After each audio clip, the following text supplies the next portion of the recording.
Oi, gente, eu sou a Jessie. E eu sou a Andresa. Bem-vindos ao Salão Comunal, o nosso podcast de Harry Potter. No episódio de hoje, nós vamos discutir os filmes dos Animais Fantásticos de Onde Habitam e como essa saga, que em teoria não devia nem tocar no canon de Harry Potter, toca e toca muito. Toca muito.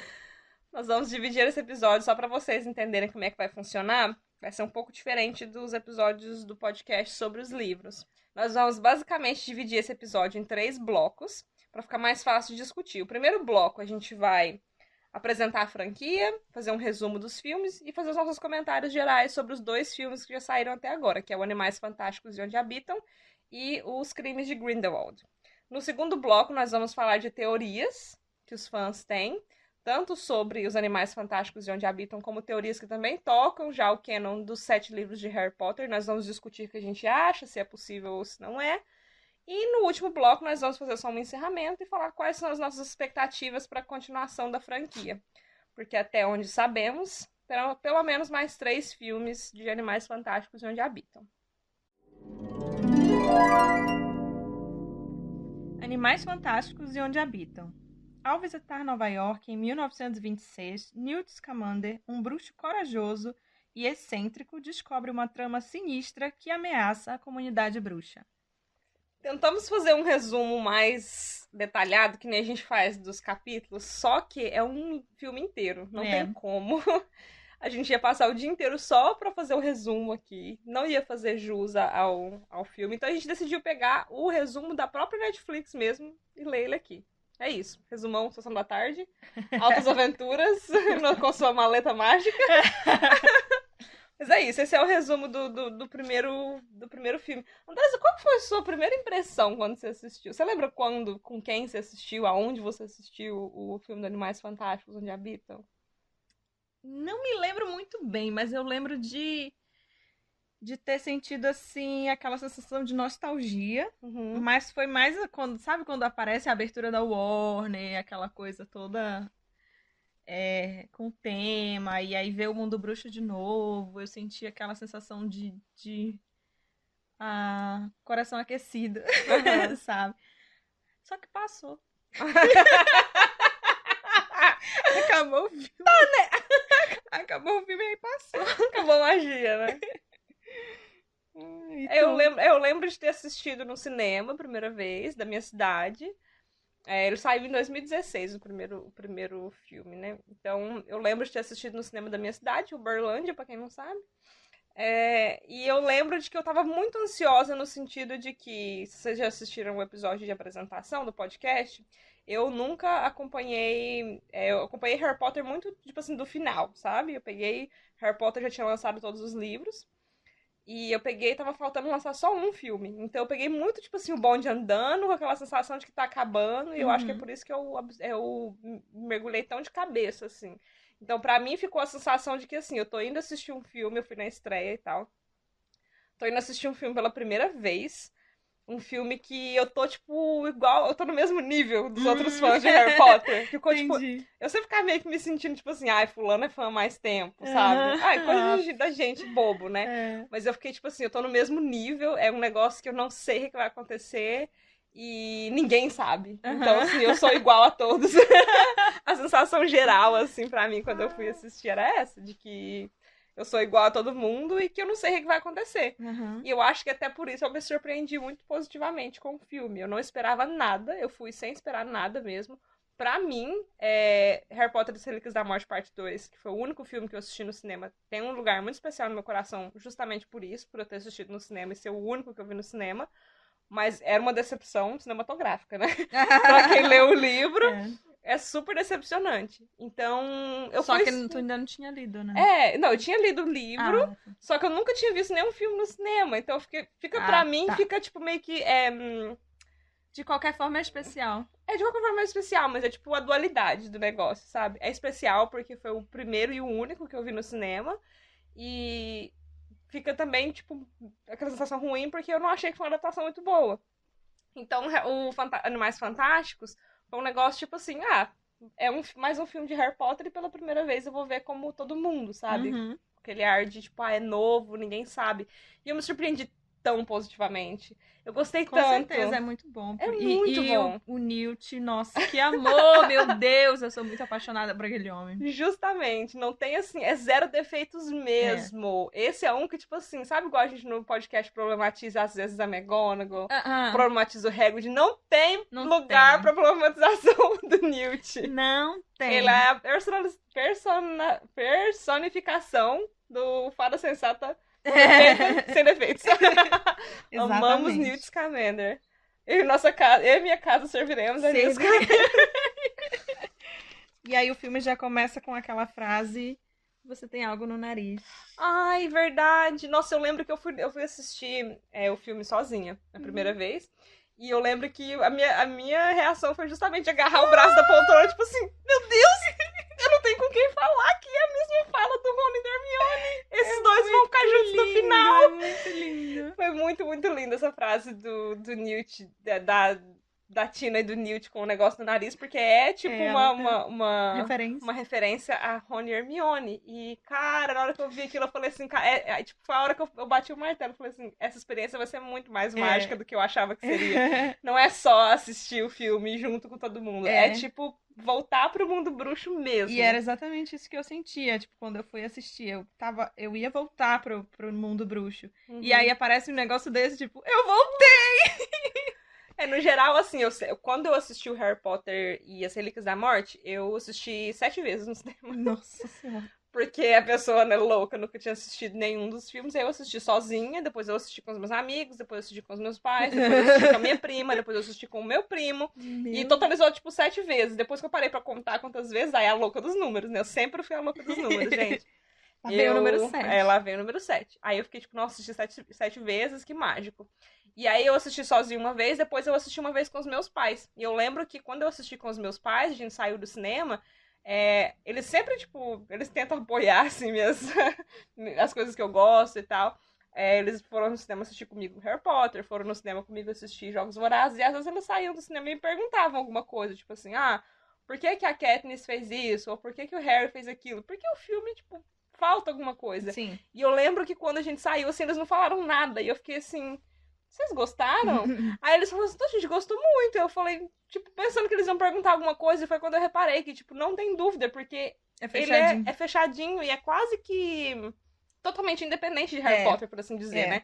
A pessoa, ela consegue apreciar Animais Fantásticos e Onde Habitam com conhecimento zero de Harry Potter, ela consegue apreciar, entender a história e não ficar perdida. São pouquíssimos nomes que a gente conhece que são mencionados. O próprio Newt Scamander, ele é mencionado na saga Harry Potter só como autor mesmo do livro Animais Fantásticos e Onde Habitam. E aí tem uma menção ao Grindelwald no filme, que é um bruxo que o Dumbledore derrotou. Fala na cartinha de sapo de chocolate que ele derrotou o Grindelwald. Mas também no filme fica super, tipo assim, é um vilão, ok. Fica bem claro quem fica bem claro, ele é um vilão. Se ele já... Justamente. Então, assim, eu acho o filme é perfeito. Os personagens super se entrosam bem. Sim. São personagens super carismáticos. É, assim, muito, muito bom mesmo. Eu fui com zero expectativas e me surpreendeu, tipo, muito, muito, muito mesmo. A ambientação dos anos 20, Nossa, né? As roupas, que maravilha. Os cabelos. Eu amo coisas de época. Também amo. Minhas novelas preferidas na época que eu assisti novela de época. Era, também. Mas agora, já que é pra gente falar do enredo mesmo, vamos falar do enredo, então. Eu gosto porque faz o clássico estilo Harry Potter.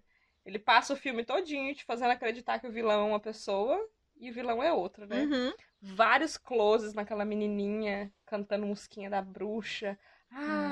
E a mãe dela, né, que dá a entender que é mãe dela, é aquela que caça as bruxas, e aí o cara fala que tem uma criança com poder e não sei o que. Você fica achando, é a menininha, olha que bizarro, olha que bizarro a cara dessa menina, o olhar dessa menina e pá! E foca na menina. Quando fala alguma coisa, pá, a cara da menina.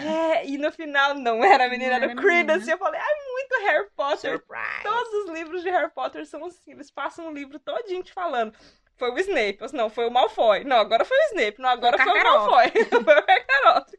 E não era no final, sabe? E aí, quando realmente era o Malfoy e o Snape, que foi no Enigma do Príncipe, ninguém acreditou. Ninguém acreditou. Porque o Harry já tinha feito tanto negócio de bater na tecla de que não, é o Malfoy. Não, agora é o Snape. É o Malfoy, é o Snape, é o Malfoy, é o Snape. Ninguém acreditou nele e realmente Aí era. Gosto muito desse negócio de subverter a expectativa e acho que foi muito bem feito no filme também. O negócio do Credence ser o vilão, entre aspas, que a gente sabe que ele não é um vilão, na verdade o que ele desenvolveu foi um Obscuros. E por culpa daquela mulher, né, que batia nele. Sim. Mas eu gosto muito dessa inversão da expectativa do vilão e de como que às vezes, se for bem escrito, você consegue de fato acreditar que é um e na verdade é outro. Gostei muito, muito, muito dessa parte.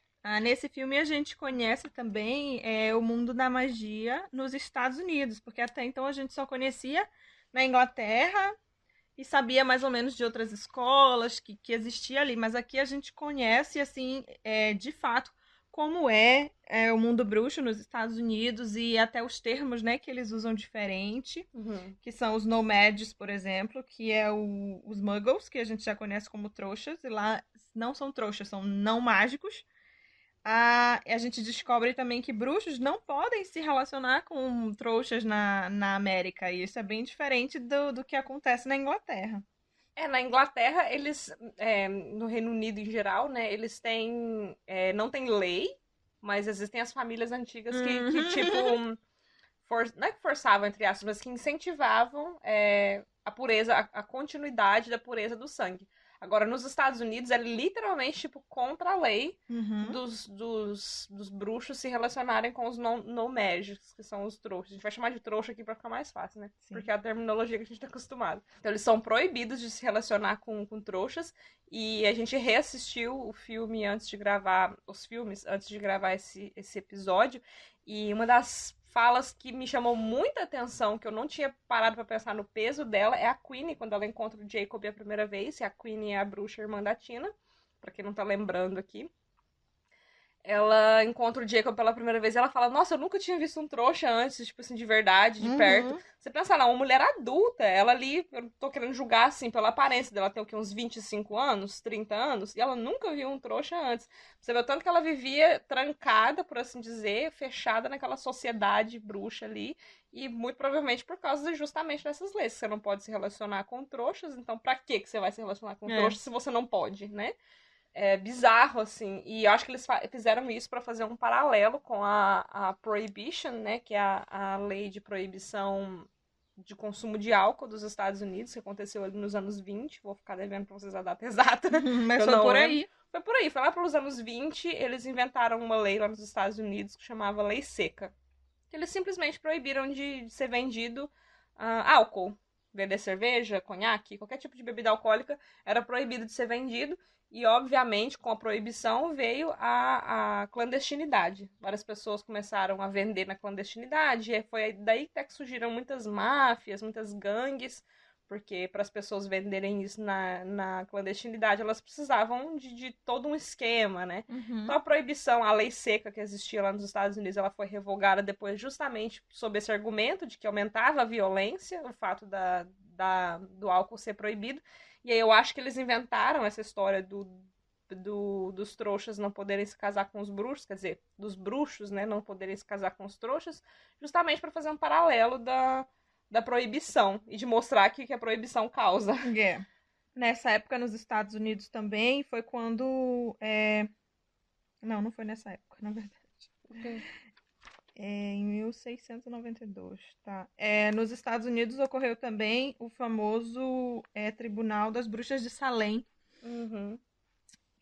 que ocorreram em Salem, no estado de Massachusetts, entre 1692 e 1693, e ele resultou na morte de algumas pessoas que foram acusadas de feitiçarias, a maioria, claro, mulheres, né? E aí esses julgamentos, eles causaram a famosa caça às bruxas na América. E a rima que a Modesty canta, que marcou muito pra mim, aquela meninazinha cantando, fazendo... Como é o nome daquela brincadeira? Pular amarelinha. Amarelinha, cantando aquela musiquinha sinistra. Bizarro, meu Deus. Pulando amarelinho, falando de morte. De morte, muito bizarro. E aí eu fui pesquisar sobre aquela música que ela canta.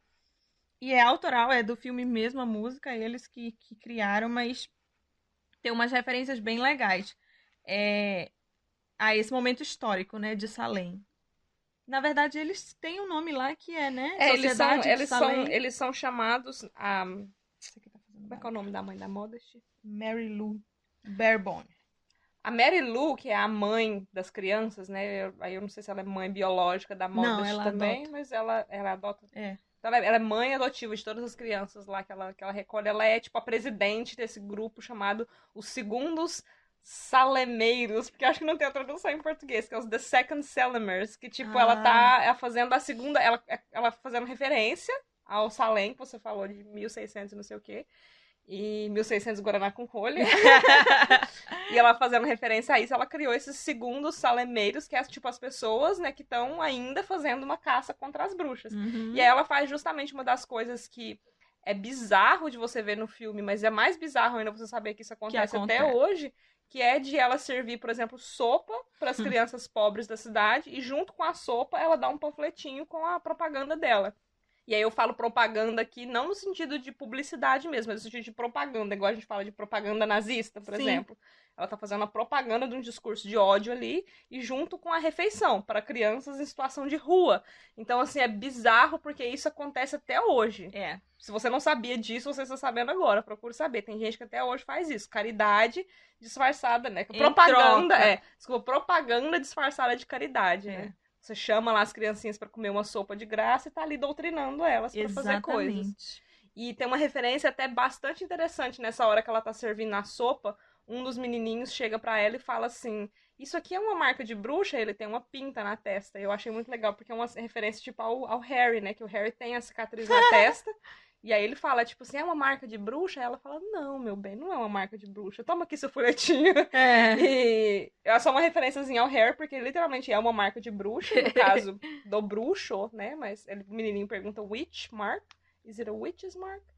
Então, tipo, ele pergunta se é uma marca de bruxa, porque igual você falou, a bruxa, a mulher, né, que é a vilã. E é uma referência ao Harry Potter, ao próprio Harry Potter, que tem uma marca de bruxa na testa. A musiquinha que ela canta tem algumas referências. É mesmo? A gente tava falando disso. Entramos num outro assunto. Então, a musiquinha que ela canta, que a gente tava falando 16 minutos atrás. Se você ainda lembra. Ela tem algumas referências aos fatos que aconteceram. Tem uma parte que ela fala Flying on a Switch, que é uma referência ao voo de vassoura. E switch era um tipo de pauzinho de madeira que tinha na época. E da Idade Média. E tem uma outra parte que ela fala também Witches Never Cry, que é uma referência ao estereótipo das bruxas que estavam sempre gargalhando, fazendo espalhafato. Bruxas nunca choram, nunca que a música choram, fala, né? Bruxas nunca choram. E aí é aquele estereótipo da bruxa dando aquela risada alta e maléfica, sabe? Uhum. E aí tem uma outra que ela fala que é Drown in a River, que é afogado no rio. É uma referência a um mito de que as bruxas nunca afundam. E aí também pode ser uma referência a um dos testes que eles usavam na época dos julgamentos, que para determinar quem era bruxa e quem não era. Eles tipo te amarravam por uma corda e te jogavam no rio. Se tu afundasse, tu não era bruxa. Se tu boiasse, tu era bruxa. Ou seja, não, peraí, vamos só analisar. Ou seja, isso. Se você afundar, você não era bruxa. Ah, que pena, morreu, mas pelo menos a gente confirmou que ela não era bruxa. Era. Se você boiar, meu Deus, ela é bruxa, mata ela. Então. Ou seja, de todo jeito você morre. Sinto te informar. Bizarro, meu Deus do céu. Como? A explicação é que se você flutuasse, você era bruxa, porque eles acreditavam que a bruxa, elas rejeitavam o batismo. E a água, como sendo um negócio muito puro, ela expulsava aquela coisa maligna. Meu Deus do céu. Tá, né? Enfim, essa musiquinha sinistra, ela tem várias referências das punições que eram aplicadas na época da Inquisição, né, dos tribunais de Salem e da Inquisição mesmo medieval na Europa. É bem sinistra mesmo. Bizarro. Não só parece sinistra, ela é bem sinistra. E aí a musiquinha, ela reforça, obviamente, o que a gente tava falando de que a Mary Lou, na verdade, ela acolhia as crianças pra doutrinar elas, né? Ela tá ali cantando uma musiquinha que provavelmente ela não sabe nem o significado. Não faz ideia. porque é uma criança, e ela tá ali reforçando algo que muito provavelmente a Mary Lou ensinou pra ela, Sim. de falar que a bruxa tem que morrer, a bruxa afogada, a bruxa voando da vassoura. Mas no E- fundo, ela acha legal, ela tem uma varinha de brinquedo. Ela, escondida, É, ela finge que ela é bruxa na hora da brincadeira dela. é bizarro, meu Deus, é bizarro. É muito bem construída. A gente tá É. falando bizarro aqui no sentido de que, tipo assim, é triste, porém É. a história faz muito sentido aqui na narrativa da história, né? Sim.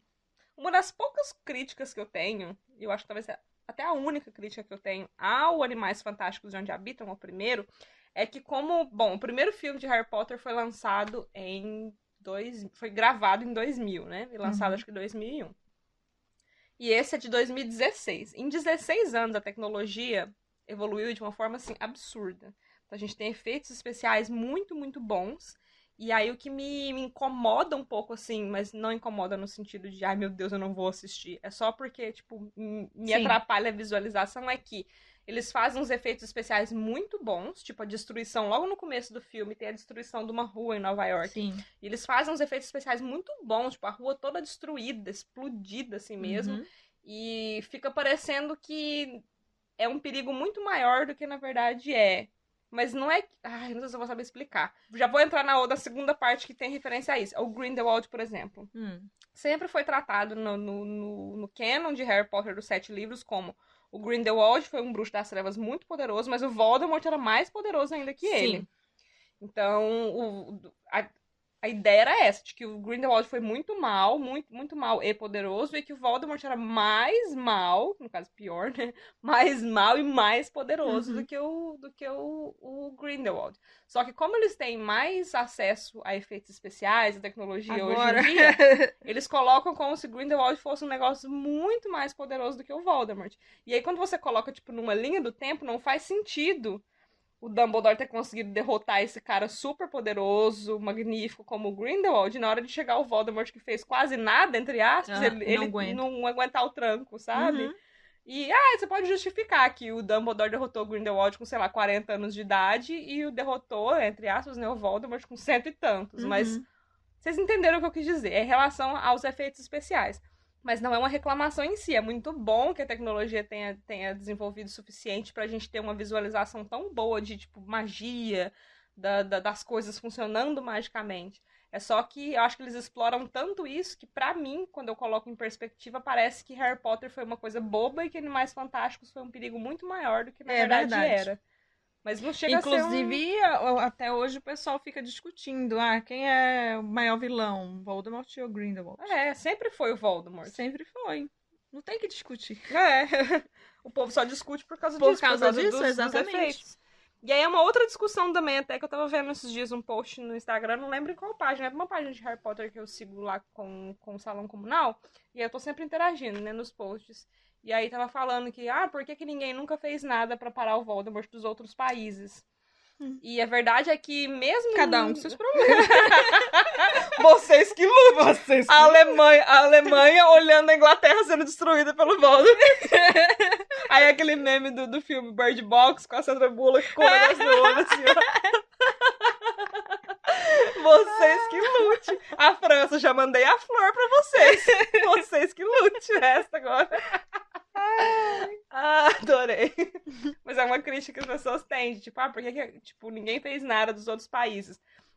E a verdade é que mesmo Harry Potter, ele extrapolou muito nos efeitos especiais e mostrar o Voldemort como ele tendo feito uma destruição muito grande, como ele tendo matado milhares de pessoas. Tipo, a Batalha de Hogwarts, visualmente falando, cara, foda, tipo, incrível, incrível mesmo. Só que na Batalha de Hogwarts não tinha as milhares de pessoas que tinha na cena lá, sabe? Sim. Fica parecendo que ele matou, tipo, um país inteiro, e não foi, ele matou direta e indiretamente centenas de pessoas. E eu não tô aqui pra diminuir a morte de 100 e falar que porque são 100 é ok. Menos, Mas é porque dá a entender que tipo, ele foi um perigo tão grande que os outros países nunca fizeram nada. A verdade é que o Voldemort nunca foi um problema grande o suficiente pros outros países mundo, chegarem a interferir. E aí é uma outra crítica que entra também, que no começo eles estão falando no tribunal lá, a presidente do Macusa tá falando que eles vão reunir a Confederação Internacional, uma coisa assim, porque eles precisam fazer alguma coisa pra parar o Grindelwald.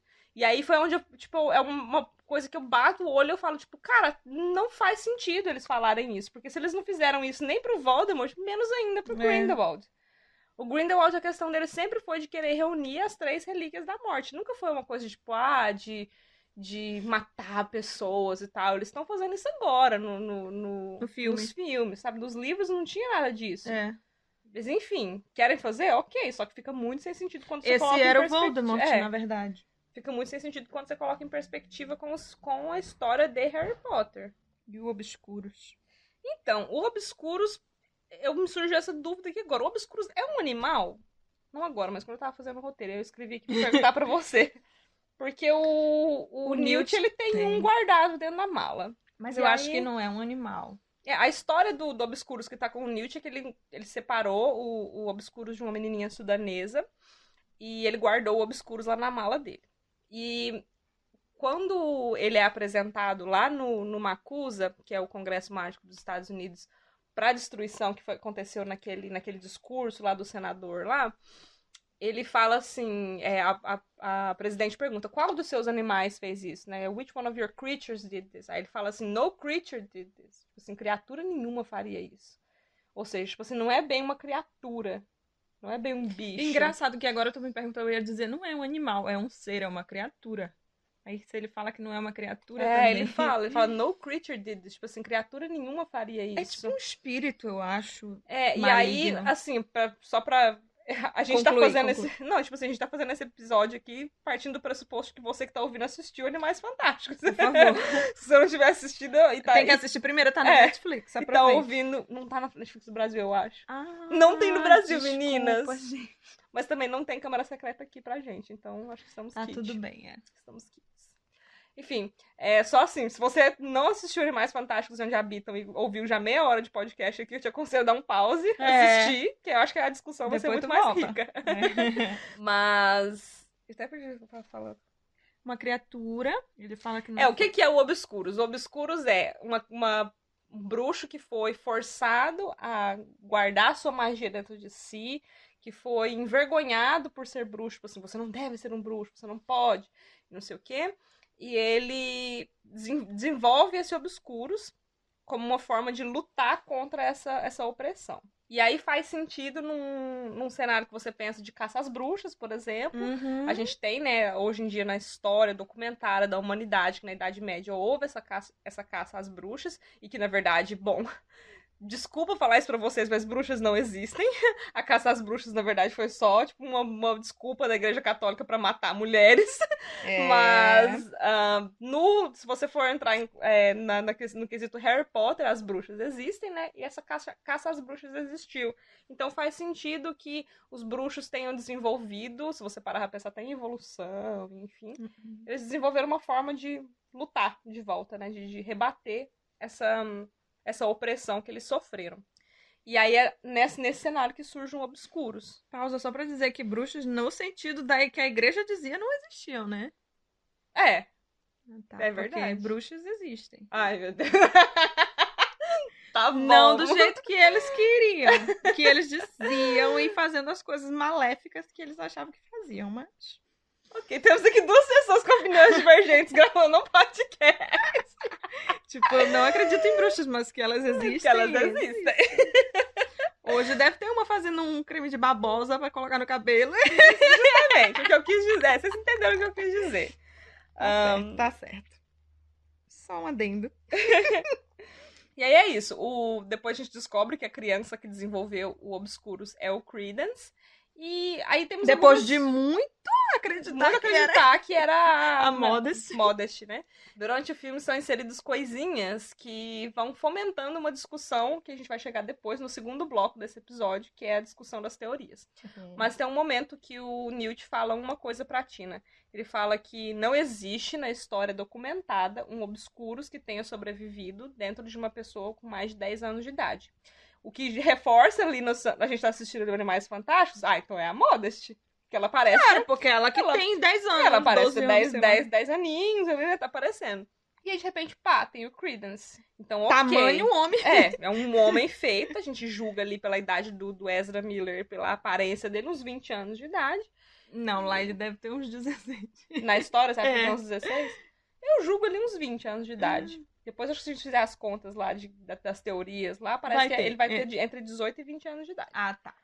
Mas assim, tem mais de 10. Vamos chegar. O ponto é esse: que o Newt fala que nenhum Obscuros registrado, que fique bem claro que ele fala que é registrado, tem mais de já foi registrado com uma pessoa com mais de 10 anos de idade, que ele sempre destrói a pessoa antes disso, enfim. E aí temos o Credence com seus 18. mais de 10 anos de idade, que apresenta um Obscuros. E o Obscuros, ele é essa força da natureza, então não é uma pessoa, não é uma criatura, não é um bicho, não é uma força da natureza, que o Credence consegue controlar, mas não consegue controlar ao mesmo tempo, que destrói, é tipo o Hulk, mata, assim, na hora da raiva. Hulk, justamente, tipo o Hulk na hora da raiva, mas aí também às vezes ele consegue controlar, exato. Às vezes ele não consegue, e ele consegue matar pessoas. A gente vê ele matando o senador, o que, na verdade, o candidato a senador, né, lá da história, e a gente vê ele matando a Mary Lou, que é a mãe, entre aspas, dele, né, a mãe adotiva dele. Essa mãe adotiva dele, ela fala, antes dela morrer, que a mãe do Credence era uma bruxa. Então, ela conheceu a mãe do Credence e sabia que ela era uma bruxa. Quem era a mãe do Credence? Tipo, que entregou ele, ou a suposta mãe. Então, no próximo filme que a gente vai chegar lá, a gente vai mergulhar mais no passado do Credence. Na questão da... Pra Mas mim... aqui ela já fala que, tipo, ela dá-se a entender que ela conheceu ela. Uhum. Então, a discussão que eu quero trazer aqui também pra vocês, porque esse episódio aqui, como vocês estão vendo, ele é muito aberto, né? São só coisas que a gente tá falando aqui e que vai ter muita resposta do público. Mas a discussão é que aqui a Mary Lou, ela tem muita certeza que as bruxas existem. Sim. Ela tem muita certeza, mas ela tem muita certeza mesmo. E assim, eu não sei se de fato essa certeza dela vem do fato de que ela viu alguma bruxa em ação alguma vez, ou se é simplesmente fé cega. Uhum. Porque eu consigo imaginar, pelo menos pra mim, eu acho um desenvolvimento de enredo muito mais interessante a fé cega. De que ela tem essa fé de que as bruxas existem, ninguém acredita nela, que ela chega lá pro senador, fala e ninguém acredita, e no final das contas o filho do senador morre. Então, pra mim, eu acho que seria muito mais interessante no enredo se fosse essa coisa de que é uma fé cega, que ela de fato, ela não sabe se existe ou não, ela só acredita que existe. E ela falar que a mãe do Credence era uma bruxa, é mais no sentido de, tipo assim, alguém chegou com esse bebê pra ela, e falou pra ela que, tipo assim, a mãe dele abandonou ele, ela era uma bruxa. Uhum. Fala que a mãe dele morreu, né? Ela fala? Não, ela só fala que ela entregou. Então, pra mim, ficaria muito mais interessante o enredo se fosse isso, sabe? Ela chegou... Se ela fosse um aborto, uma pessoa que tem raiva das bruxas porque ela queria ser uma? A Mary Lou, você fala? Ela não precisa ser necessariamente um aborto. Eu acho que poderia fazer um paralelo ali com a Petunia Dursley, por exemplo, então. Também. Que é só uma trouxa mesmo. Não é só uma irmã de uma bruxa. São vários questionamentos muito interessantes. Aguardamos as corujas de vocês sobre quem é Mary Lou Barebone. Para nos ajudar. E qual é a intenção verdadeira dela. Quem era, né? Quem era, porque já foi. O Obscuro já fez o seu serviço. Muito, Se a gente souber mais alguma coisa sobre ela, vai ser quando contar a história de como o Credence foi entregue. A verdadeira história do Credence, né? Porque agora a gente vai chegar... Então vamos passar já pro próximo filme. Você tem mais alguma coisa pra falar do primeiro? Tenho só aqui pra dizer, traga um Oscar pra esse homem. Pra cena do acasalamento do Newt Scamander. Ai, meu Deus! Ed Redmayne, você é tudo pra mim. Agora a gente pode passar. A cena do acasalamento com o Erum Pente. É muito maravilhoso. Que atuação, meus amigos. Gente. Que atuação. Merece um Oscar. Tragam dois. Pro caso dele perder um, ele ter o outro ainda. E aí, pra finalizar também, um comentário solto aqui que você falou isso. Antes da gente passar pro próximo, eu queria falar que é muito bom. Eu gosto muito do personagem do Jacob, obviamente, porque ele também é como o Newt, ele é adorável, ele é engraçado na medida certa, ele é corajoso na medida certa. Mas o Jacob, pra mim, ele tem um lugar especial no meu coração, principalmente porque ele é a primeira trouxa que a gente vê ter um relacionamento bom com a magia. Saudável. Porque assim, a gente escuta histórias, né? Tipo, os pais da Hermione é pressuposto de que eles têm um bom relacionamento com magia, mas a gente nunca nem vê eles, né? Agora, ver o Jacob ali interagindo, ver o Jacob vendo os animais dentro da maleta do Newt, eu me senti eu ali, sabe? Tipo, eu entrando na maleta do Newt e vendo os animais. E ele falando que ele não teria criatividade pra isso. Ele fala assim, não tô sonhando, porque eu não tenho criatividade suficiente pra isso. Tipo, isso aqui é muito mágico, que legal. É muito bom. Gostei, acho que pra mim, Animais Fantásticos e Onde Habitam foi um respiro que eu precisava, assim, sabe? Na hora que eu assisti o filme. E até hoje é um filme que eu assisto, dá um gostosinho no coração. Apesar que ele termina ali com aquele tomzinho de tristeza, porque eles apagam as memórias dos trouxas. Não vamos passar pro segundo ainda. Tem uma coisa muito importante que eu queria falar aqui. Que é apagar as memórias dos trouxas.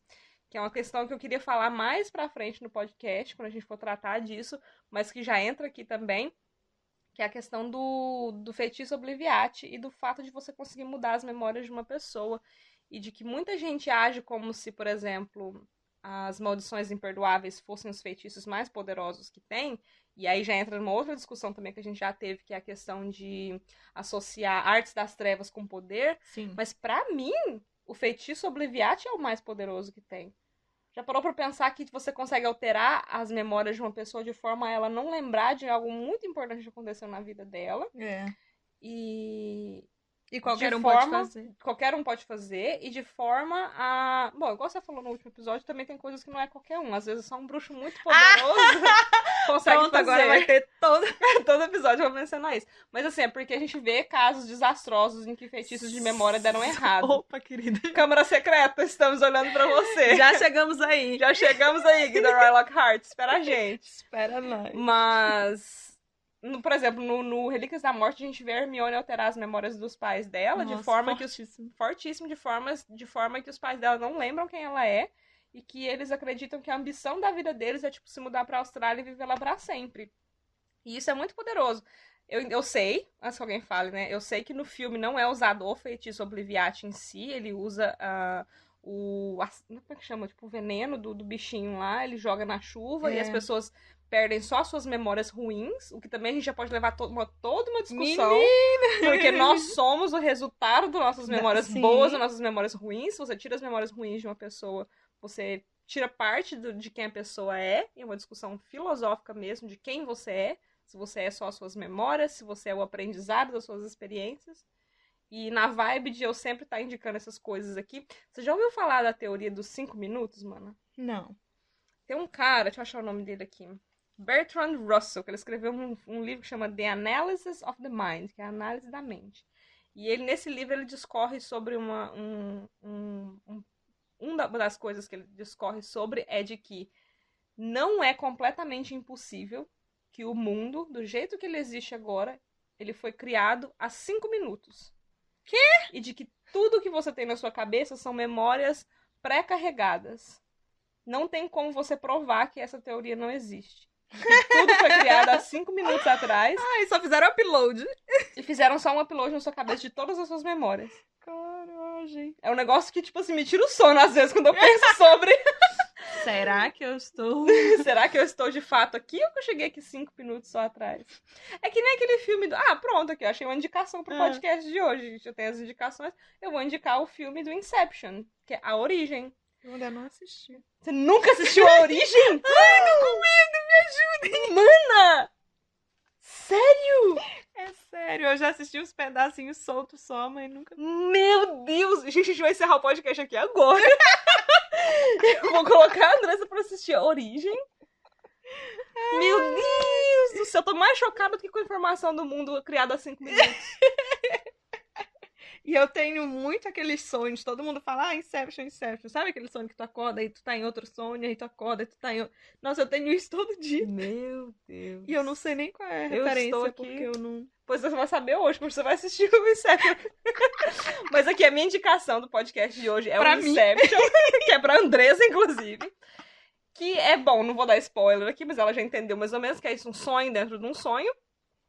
mas que muitas pessoas falam dos sonhos, por exemplo. O que acontece num sonho quando você vai morrer? Você nunca morre num sonho, né? Uhum. Sempre que você vai morrer, você acorda. E aí tem muita gente que tem essa teoria de que a vida que a gente tem aqui agora, ela nada mais é do que um sonho, e que assim que você for morrer, você vai acordar. Meu sonho. Sonho? Que Que sonho? sonho? O sonho dentro do sonho? O sonho? Mas enfim, de quando você for morrer aqui, na verdade, você vai acordar em uma outra realidade. E que você vive isso eternamente, sempre acordando numa outra realidade. E a prova disso é que sempre que você tá num sonho, você nunca consegue lembrar como você chegou nesse sonho. Fato. E se você parar pra pensar e se esforçar muito, você nunca consegue lembrar como que você chegou aqui, onde você tá hoje. Você consegue lembrar de ontem, você consegue lembrar de anteontem, mas você consegue lembrar de quando você chegou aqui, nesse plano, nessa terra, nessa vida que você Não. tem? No sonho também não, porque tudo é um sonho. É uma das teorias, entendeu? Entendeu? Bizarro. Bizarro Mas assim, minha bandeira pessoal é de que o Obliviate e Feitiços da Memória são os mais poderosos É do verdade. universo bruxo justamente por isso, porque mexem com a essência de quem a pessoa é. Mas fica aí a indicação pra vocês. Procurem sobre a teoria dos 5 minutos do Bertrand Russell e assistam A Origem, assim como a Andressa vai assistir hoje. Agora sim podemos passar pro segundo filme. Não, pausa. Agora sim podemos falar mal do segundo filme. É bem isso. Não, só queria concluir aqui e perguntando por que que a chuva não apagou a memória dos aurores. Porque eles estavam lá andando na chuva e... O argumento que eles devem usar é de que é só pros trouxas. Não, mas a Queenie, ela coloca o guarda-chuvazinho pra dar o Pra não beijinho. estragar o casaco dela. Aquele casaco rosa maravilhoso. Você acha aquele babyliss que ela fez lá É nos verdade. anos 20, mana? É pra não estragar. É verdade. Tá bom, então. Assim, é pra gente forçar, que é o que a gente mais faz nesse podcast, é forçar. Então vamos Então para falar vamos mal do falar segundo mal do filme. segundo filme. Desnecessário, Ainda, acabou. no, Era só ainda isso. no primeiro bloco, Crimes de Grindelwald. Por quê? Qual é a necessidade de Qual fazer era a esse filme? necessidade? Lembra quando eu falei que eu tava muito feliz com o sentimento de nostalgia e fiquei, e aí veio esse livro aí e passou. Passou. Não precisava. Aí eu descobri, tipo, eu nem queria tanto assim voltar É. pra magia, sabe? Não era tanto. Animais Fantásticos e os Crimes de Grindelwald.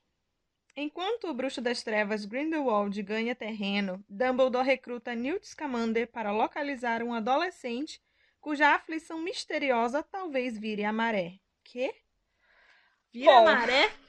Bom, vamos de falar mal do Crimes de Grindelwald. Tudo que eu elogiei, agora eu quero começar falando. Tudo que eu elogiei no Animais Fantásticos e Onde Habitam é o que deu de errado no Animais Fantásticos e os Crimes de Grindelwald. Você tem, no Animais Fantásticos, você tem 4 personagens, tipo, super bem construídos. Eles funcionam muito bem entre si. Tipo, uma máquina muito bem ali untada. E aí, o que você faz no próximo filme? Separa os 4. Coloca cada um com o seu subplot. Cada um com o seu enredo. Eles funcionavam super bem juntos, química, agora né? não. Estão separados, cada um num canto. Por quê? Não sei. O lema desse Porque eu filme acho que, por na quê? verdade, eles queriam colocar um outro plot, só que eles não podiam tirar aqueles personagens que ganharam a gente, né? E aí resolveram colocar eles de qualquer jeito ali e ficou aquela bagunça. É, assim, pra mim fica parecendo que eles querem forçar uma história muito grande pra um espaço muito curto de filmes, que são só 5 filmes que foram confirmados. E eu, particularmente, Eu não achei veria... muito. Eu, particularmente, não veria problema de falar assim, não vai ser só 5 mais. Eu vou precisar de 7, vou precisar de 10. Exatamente. Desde que não ficasse um negócio, tipo assim, corrido, igual ficou. Mas aí eu também fico com medo de, tipo assim, se eles falaram que tem 5, e aí eles enfiaram esse tanto de plot no 2 aqui, quer dizer que no 3, no 4, no 5 vai ter muito mais do que isso. E se eles falarem que tem 10, vamos fazer 10 filmes então. Aí eles vão enfiar mais enredo em vez de desenvolver os que tem e resolver o conflito. Porque, querendo ou não, gente, filme, série, livro, é basicamente resolução de conflito. Sim. É isso, ele te apresenta personagens, apresenta o conflito do personagem, ele dá as ferramentas ao personagem e o personagem resolve o conflito. Jornada do herói, né? A jornada Já do falou. herói, justamente. É simples, não é tão difícil assim fazer um filme. Aquela, né? Eu faço o meu aqui agora, se eu precisar.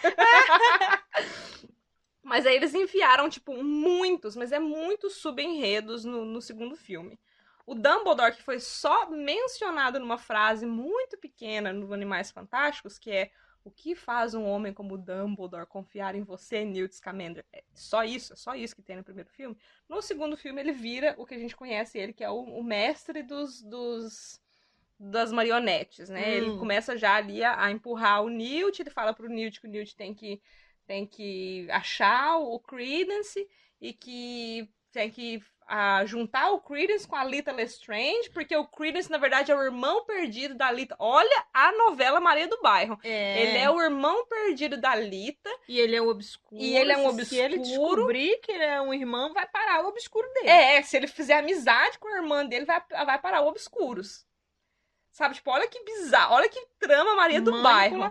Aí, nesse meio tempo, o Credence estava num circo em Paris. No circo ele conhece a Nagini, que a Nagini aparece sem motivo. Ela tá no filme inteiro sem motivo. Não faz nada. Não faz nada, mas assim, já serve pra provar que não basta ter alguém que goste de ti pra te deixar ser obscuros.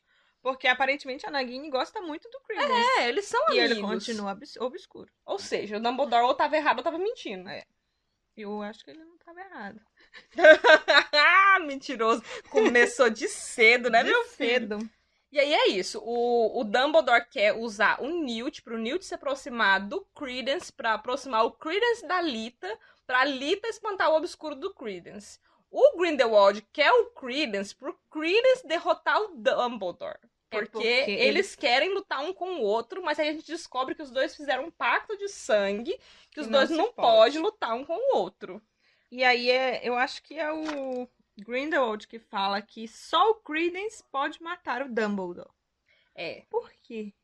Então, tem muitas cenas cortadas de crimes de Grindelwald. A história, que é, tipo assim, as pessoas já estão especulando, a gente vai meio que passar um pouco, assim, pelas teorias, é de que o Grindelwald teve uma visão, ele é um vidente, e ele teve uma visão de que um bruxo muito poderoso das trevas... Ele é um vidente. Isso explica muita coisa. Só que foi cortado, entendeu? Essa parte do... Nossa, por isso que eu fiquei meio perdida. E aí ele teve uma visão de que um bruxo, tipo, obscuro, poderoso, derrotaria o Dumbledore. E aí a teoria é de que o bruxo que ele viu, na verdade, era o Voldemort.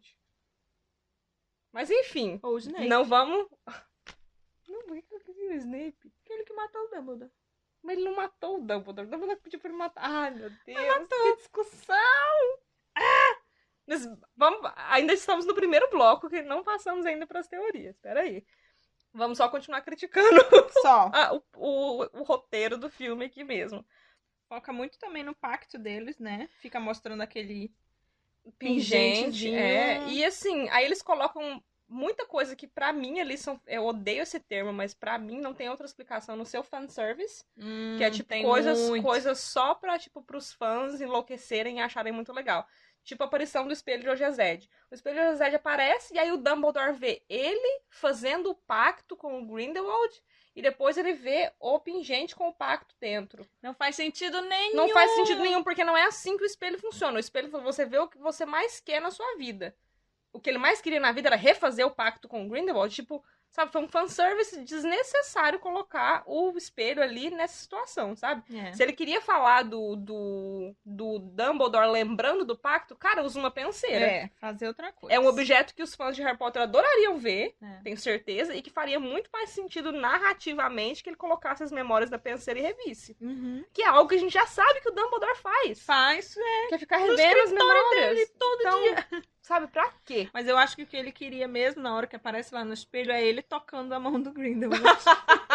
Então, se ele visse só o Grindelwald, faria muito mais sentido. Porque a gente sabe, e já foi confirmado, inclusive, pela própria autora de Harry Potter, que a questão é que o Dumbledore tinha um crush no Grindelwald, entendeu? E que foi o que afastou os dois, na verdade. Porque o Grindelwald não queria saber de nada, a não ser de conseguir as Relíquias da Morte. E o Dumbledore queria algo mais e não teve. Não rolou. Então, se mostrasse o Dumbledore olhando no espelho e vendo o Grindelwald, por mais que, tipo, eu não gosto do Dumbledore com o Grindelwald, faz muito mais sentido, entendeu? Ver ele fazendo pacto, tipo, que bizarro. Colocar a Minerva McGonagall no filme. Outro fanservice completamente desnecessário. E nem faz sentido nenhum. Não faz sentido, tipo, temporal mesmo. Não faz. Não cabe. Não cabe na história. Muita gente tentou justificar que a McGonagall tivesse lá no em Hogwarts naquela época, mas não existe registro de que a McGonagall tenha dado aulas pro Voldemort, por exemplo, e aquilo ali foi antes do Voldemort, então se ela já era professora de Hogwarts, ela teria que ter dado aula pro Voldemort, porque ela não deu. Nova. Novinha. Outra coisa também é que em Ordem da Fênix, quando a Umbridge tá fazendo aqueles... Eu vou falhar aqui pra vocês os números exatos, mas só assim, quem quiser, procure no Google, que é facinho de achar. Quantos anos que a Minerva McGonagall há quantos anos ela é professora em Hogwarts? Porque a Umbridge pergunta pra ela em Ordem da Fênix, ela responde o número X, e você faz as contas de que 1995, que é quando é Ordem da Fênix, menos X lá, é tipo assim, depois que Voldemort, o Tom Riddle, né, já até tinha saído de Hogwarts, ou seja, não faz sentido nenhum ela tá dando aula em 1927. 37, 38. Ela tava dando, aqui, o filme se passa em 1927. Então, ela não era nem nascida. Pois é. De acordo com essa conta que você faz de que ela começou a dar aula no ano X, lá, ela nem era nascida em 1927. E a família dela, o nome McGonagall é do pai dela, e o pai dela era trouxa, ou seja, não tem nem como justificar que era outra professora McGonagall. Sem contar aqui, a gente vê lá que o Dumbledore era professor de defesa contra as artes das trevas, e a gente sabe que, tipo, a McGonagall foi aluna do Dumbledore quando ela era professor de transfiguração, ou seja, depois que ele tinha parado de dar aula de defesa contra as artes das trevas. Ou seja, ela ainda era aluna. Não faz sentido nenhum que ela esteja ali. Ela não estava nem viva nessa época, ela estava no limbo, esperando pra descer, porque ela veio do céu, uma deusa maravilhosa. Ela tava no limbo ainda esperando pra descer. Fanservice desnecessário. Falando do Dumbledore, ele começou em Hogwarts como professor de defesa contra as artes das trevas, que eu não sabia disso, eu fui descobrir no filme. Todo mundo, eu acho, né? Porque na Câmara Secreta fala que ele era professor de transfiguração do Tom Riddle, né? Isso. Não, tipo assim, é justificável. Ok, ele era professor de uma coisa, virou de outra. Sim, aconteceu com o Snape, ele com alguns outros. Só que se você falar que, por exemplo, ele era professor de defesa contra as artes das trevas em 1927, mas que ele foi professor de transfiguração da McGonagall, quer dizer que depois. Que ele era professor de transfiguração, depois de defesa contra as artes das trevas, depois de transfiguração, ou seja, é assim... Isso se você levar em consideração que a McGonagall estava realmente ali, né? É o que eu tô falando, tipo, não faz sentido. Não faz sentido. Nenhum, é bizarro. É assim, é só pra ganhar um do povo no cinema. Que foi o que eu fiz na hora que eu vi, eu fiz assim. Eu também. Falou, professora McGonagall, ai, que linda, maravilhosa. Mas peraí, tá errado. Foi justamente minha reação, sabe? Tipo assim, mas tá errado. Não faz sentido nenhum. O filme começa, tipo assim, a premissa do filme é: vamos descobrir a origem do Credence. Não sabemos de onde o Credence veio. Ok, ele sobreviveu, a gente viu ele morrer, entre aspas, no último filme. Ele sobreviveu. Vamos descobrir quem ele é. Passa o filme inteiro, aí tem uma reviravolta de enredo, tem outra reviravolta de enredo, termina o filme, quem é o Credence? Ainda não sabemos. Não sei. Ou seja, começa de um jeito, termina do mesmo jeito. A Nagini é a mesma coisa, ela começa ali sem importância nenhuma. Passa por situações no filme, termina sem importância nenhuma. Então, assim, parece que o filme, se ele não existir, não faz diferença nenhuma. Porque não responde nenhum conflito. Nada. Não resolve nenhum conflito. Só deixa mais dúvidas. Outra questão que me incomodou de um nível, assim, que eu saí do cinema irada. Eu lembro que eu saí, tipo... Nossa, eu assisti esse na Nova Zelândia, esse filme aqui. Sério? Foi. Eu tava aqui já e eu lembro que eu assisti sozinha.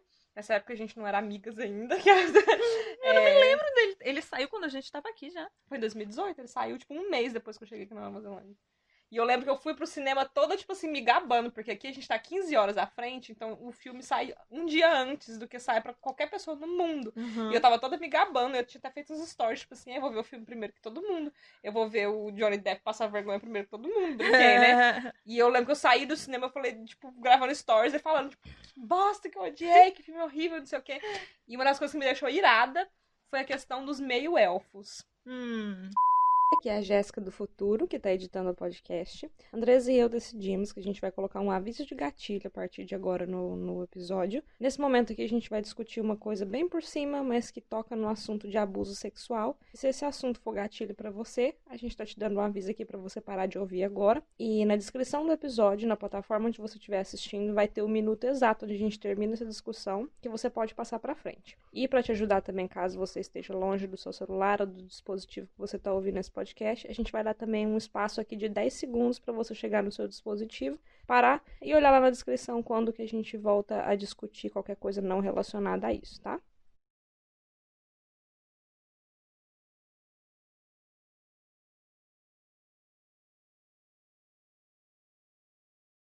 Uma das personagens do filme é a mulher que levou o Credence pra América e ela é uma meio-elfo. E dá a entender que ela é meio-elfo, porque ela só fala assim, é half-elf, né? Que é tipo assim, meio humano e meio elfo. E cara, isso me incomodou de um tanto, porque assim, a gente tem personagens no canon dos 7 livros de Harry Potter que são meio a meio, por assim dizer, tipo Hagrid. E que já é uma discussão que eu quero já começar agora, mas que a gente vai discutir também de novo em Cálice de Fogo quando isso vier à tona. Porque a gente sabe disso, mas até agora nos livros não foi mencionado. Que o Hagrid ele é só meio gigante, ele não é gigante. Ele é meio gigante porque o pai dele era um bruxo e a mãe dele era uma giganta.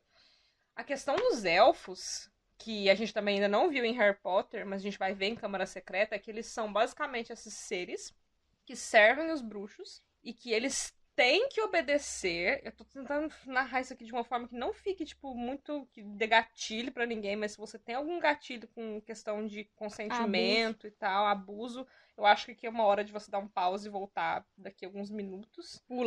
Pula essa parte aqui. Mas a questão dos elfos domésticos é de que eles têm que obedecer o que os donos deles, que são os bruxos, mandam. A gente tem até a cena clássica do Harry mandando o monstro calar a boca em Harry Potter e o Enigma do Príncipe, que é o teste que o Dumbledore faz pra ver se a posse do monstro realmente passou dos Sirius pro Harry. Ele fala, Harry, dá uma ordem pro monstro. E aí o monstro fica gritando, não quero, não quero, não quero. E aí o Harry fala, cala a boca. E aí ele, porque o Harry mandou ele calar a boca, ele cala a boca. E aí, quando você fala pra mim que existe um meio-elfo, quer dizer que um bruxo, em outras palavras, ele estuprou um elfo. Entendeu? Entendeu. Um ser que justamente não podia desobedecer. Que ele era magicamente linkado.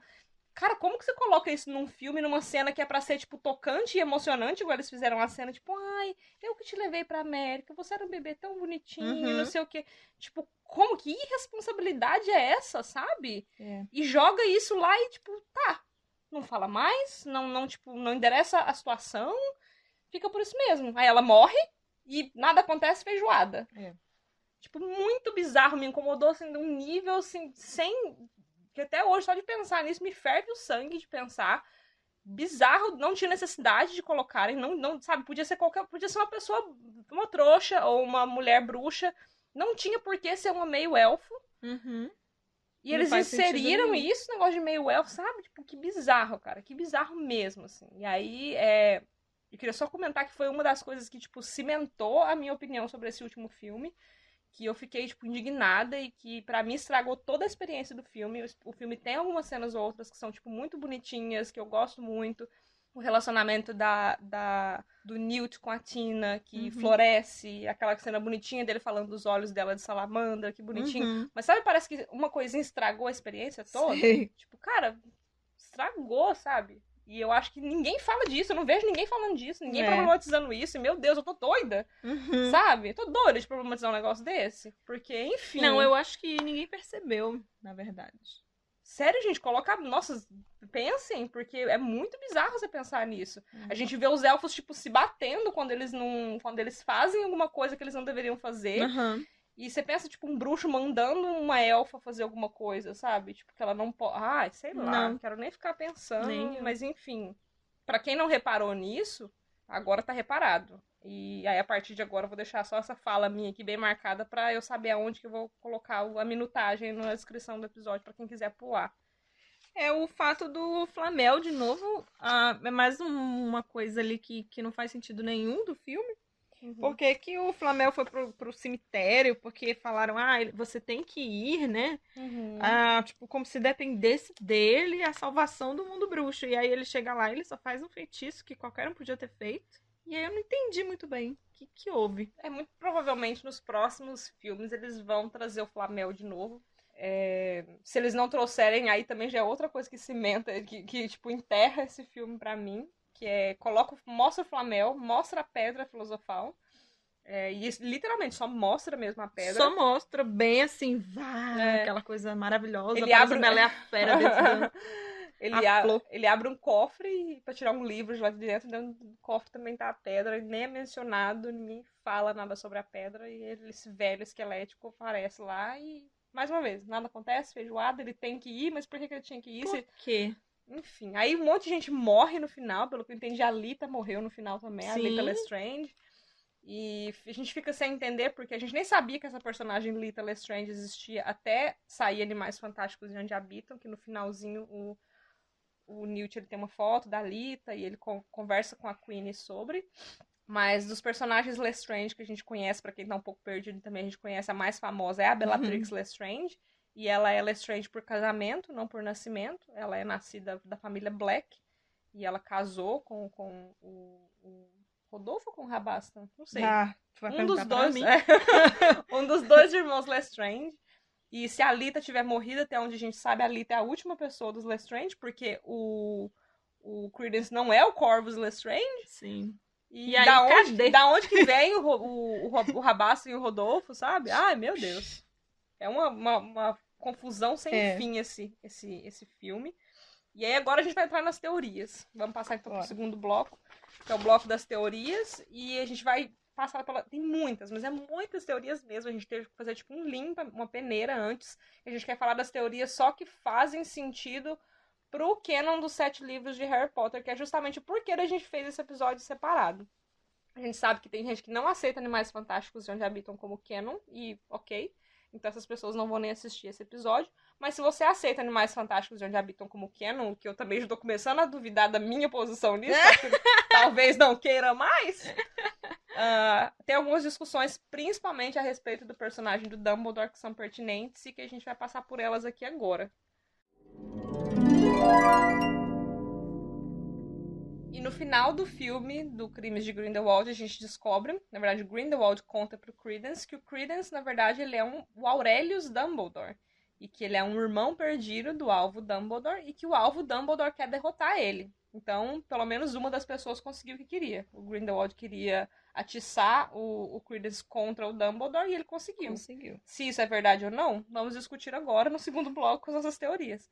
A primeira teoria, que é a mais famosa de todas e a que tá rolando na internet acho que há mais tempo, é de que, na verdade, o Aurelius Dumbledore, partindo da premissa de que o Credence seja o Aurelius Dumbledore, ele foi criado pela Pedra Filosofal. Essa teoria foi postada, a gente procurou, né, quem foi a pessoa mais antiga a postar sobre essa teoria. Se vocês souberem de alguém que postou antes, nos informe. Mas o mais antigo que a gente chegou é 7 meses atrás, um canal chamado Super Carlin Brothers. É recente, né? É recente, por assim dizer, mas acho que 2020 tá um negócio meio bizarro, né? Parece que faz um século, meu Deus. E ao mesmo tempo parece que a gente tá em março ainda. Né? Droga. Mas já estamos entrando em outubro. Enfim, esse canal chamado Super Carlin Brothers postou um vídeo chamado A Pedra Filosofal Criou o Aurelius Dumbledore, uma teoria de Harry Potter. E nesse vídeo ele explica, com muitas evidências, como que o Aurélio Dumbledore... eu vou chamar de Aurélio porque é tipo a portuguesação da palavra, né? O Aurélio Dumbledore foi criado pela Pedra Filosofal e ele foi criado pelo Alvo Dumbledore e pelo Nicolau Flamel. Quem quiser procurar essa teoria, ela já foi discutida muitas vezes, muitos portais de Harry Potter, páginas no Facebook, sites de Harry Potter e canais no YouTube já fizeram uma versão traduzida dessa teoria do Super Carlin Brothers, mas em resumo o que a gente sabe da história da juventude do Dumbledore, mais uma vez, no canon dos 7 livros de Harry Potter, é que o Dumbledore era um aluno exemplar, muito inteligente, e que ele tinha grandes coisas ali à frente dele, no futuro dele. E quando ele ia se formar na escola, em Hogwarts, aos 18 anos, ele ia fazer uma viagem de volta ao mundo com um amigo dele, o Elphias Dodge. E esse Elphias Dodge, o Harry encontra ele no casamento da Fleur e do Guy. E aí eles começam essa conversa. E acho muito interessante, porque quando você lê com novos olhos, dá pra entender muito que o Elphias, ele era apaixonado pelo Dumbledore, sabe? O quê? Nossa, mano, sério, quando a gente for reler o Relíquias da Morte, se você for reler com essa nova visão do Dumbledore como um personagem gay, você percebe que o Elphias, na verdade, ele era tipo um apaixonadinho pelo Dumbledore. E eles iam viajar o mundo juntos, depois de terminar a escola. E aí o que aconteceu foi que a mãe do Dumbledore morreu de repente. Sim. A família Dumbledore morava Acabou o clima. acabou o clima, né? Ela morava em Godric's Hollow. E Todo mundo, mano. a família Dumbledore morava lá. E a mãe do Dumbledore, a Kendra, morreu. Ninguém sabe como. Dizem que foi um acidente. E aí, depois, a gente conversa, o Harry vai descobrindo isso. A gente vai descobrir junto com o Harry. O que aconteceu foi que a irmã do Dumbledore, ele tinha 2 irmãos, a Ariana e o Aberforth. A Ariana era uma pessoa muito perturbada, ela é descrita, né, como uma pessoa perturbada. Quando ela era uma criança pequena, alguns meninos trouxas viram ela performando magia. E não fica claro, mais uma vez, nos livros de Harry Potter, mas dá a entender que eles abusaram dela. Se fisicamente, se só psicologicamente, ou se em outras formas, que eu também não quero ficar. Eu não quero que esse episódio fique com um clima muito pesado. Mas assim, eles maltrataram ela. Esses meninos trouxas que encontraram ela criança, viram ela performando magia. Mais uma vez, lembrando que isso é tipo 1900, tipo 100 anos antes de Harry Potter ir pra Hogwarts. E essa menina, tipo, ela se encasulou ali num casulo de tristeza e tal. A descrição que dá no livro dá muito a entender de que a Ariana, na verdade, é um obscuros. Ela se transformou, criou um obscuros pra si mesma por causa dessa experiência ruim que ela teve com os meninos trouxas. E aí, num acidente... A vergonha de ser bruxa, né? A vergonha de ser bruxa. E aí, num rompante de magia, ela matou a própria mãe sem querer. E aí o Dumbledore o alvo Dumbledore sendo o mais velho dos irmãos Dumbledore, ele teve que cancelar a viagem com o Elphias e ficar em Godric's Hollow para cuidar do Aberforth, que ainda estava em Hogwarts, e cuidar da Ariana, que nunca foi para Hogwarts justamente por causa dessa questão dela ser um obscuros. Partindo do pressuposto que ela é um obscuros, tá, gente? E foi aí que ele conheceu o Grindelwald. Crush. O crush dele. O Grindelwald era sobrinho ou sobrinho neto, não sei, da Bathilda Bagshot, que morava em Godric's Hollow também, e ele veio pra passar o verão o amor de verão. O amor de verão, né? Como diria Grace, summer days drifted away to all the summer nights. E aí os dois, como ele tava ali preso em Godric's Hollow, ele se aproximou muito do Grindelwald, e até no próprio filme dos crimes de Grindelwald, o Dumbledore, alguém fala assim, alguém fala pro Dumbledore que vocês eram tão próximos como irmãos, e ele fala, nós éramos mais próximos do que irmãos, ou seja, né? Eram muito próximos. Eram muito próximos. E aí eles falavam, né, eu imagino o Dumbledore de 18 anos, como toda pessoa de 18 anos é boba, eu até hoje com meus 25 sou boba, com 18 então era muito mais. Eles falavam das relíquias da morte, e o Grindelwald ele foi, na verdade, para Godric's Hollow para investigar o túmulo dos irmãos Peverell. Que ele já tinha uma suspeita de que os irmãos Peverell eram os irmãos da história do conto dos 3 irmãos e que eles que tinham as relíquias da morte. Tá errado? Não tava, ele tava certíssimo, inclusive. E aí, não se sabe direito o que aconteceu. Aconteceu uma briga entre o Aberforth, o alvo, e o Grindelwald. E no meio dessa briga, a Ariana apareceu no meio dessa briga e a Ariana morreu. E ninguém sabe até hoje quem de fato lançou o feitiço que matou a Ariana. Essa é a história do Grindelwald e do alvo Dumbledore. 3 meses ali de verão, 2 meses de verão. O Grindelwald, com medo de ser culpabilizado pela morte da Ariana, foi embora, voltou pro país dele lá, que eu esqueci o nome. E é isso, basicamente. A gente ainda não sabe mais ou menos em que hora que foi criado esse pacto de sangue, que os dois não podem lutar um com o outro, mas a gente sabe que o pacto de sangue existe. E o que acontece é o seguinte, a Ariana morreu. A teoria fala de que o Dumbledore, já estando em contato com o Nicolau Flamel na época da escola, e isso tá ali nos livros de Harry Potter, que ele já se correspondia via carta com o Nicolau Flamel. Quando ele estava em Hogwarts, ele entrou em contato com o Nicolau Flamel e falou assim, vamos fazer algo com essa pedra filosofal que eu sei que você tem, que nunca foi feito antes. Vamos criar... Tô precisando de uma ajuda. Tô precisando de uma ajuda. Vamos criar um homúnculo. Um homúnculo é uma figura, por assim dizer, do folclore e da alquimia, que assim como o elixir da vida é algo que você bebe e você vive para sempre, o homúnculo é você cria uma pessoa a partir da pedra filosofal, cria um corpo a partir da pedra filosofal. Então o Dumbledore, tendo o Obscurus da Ariana, ele pensou em criar um corpo para colocar o Obscurus dentro e ter a irmã dele de volta, alguma coisa assim. Fica meio confusa a teoria, mas a teoria é essa. Por quê? Quais são essas provas, né? De que na cartinha lá do sapo de chocolate fala que o Dumbledore trabalhou com o alquimista Nicolau Flamel.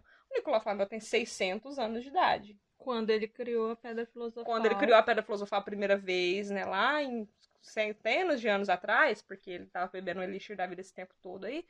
Não, ou seja... O Dumbledore não era vivo. O Dumbledore não era vivo. O Dumbledore não ajudou ele a criar a Pedra Filosofal. O Dumbledore ajudou ele em alguma outra coisa. A teoria é basicamente... O que o Dumbledore criou com o Nicolau Flamel, se não foi a Pedra Filosofal?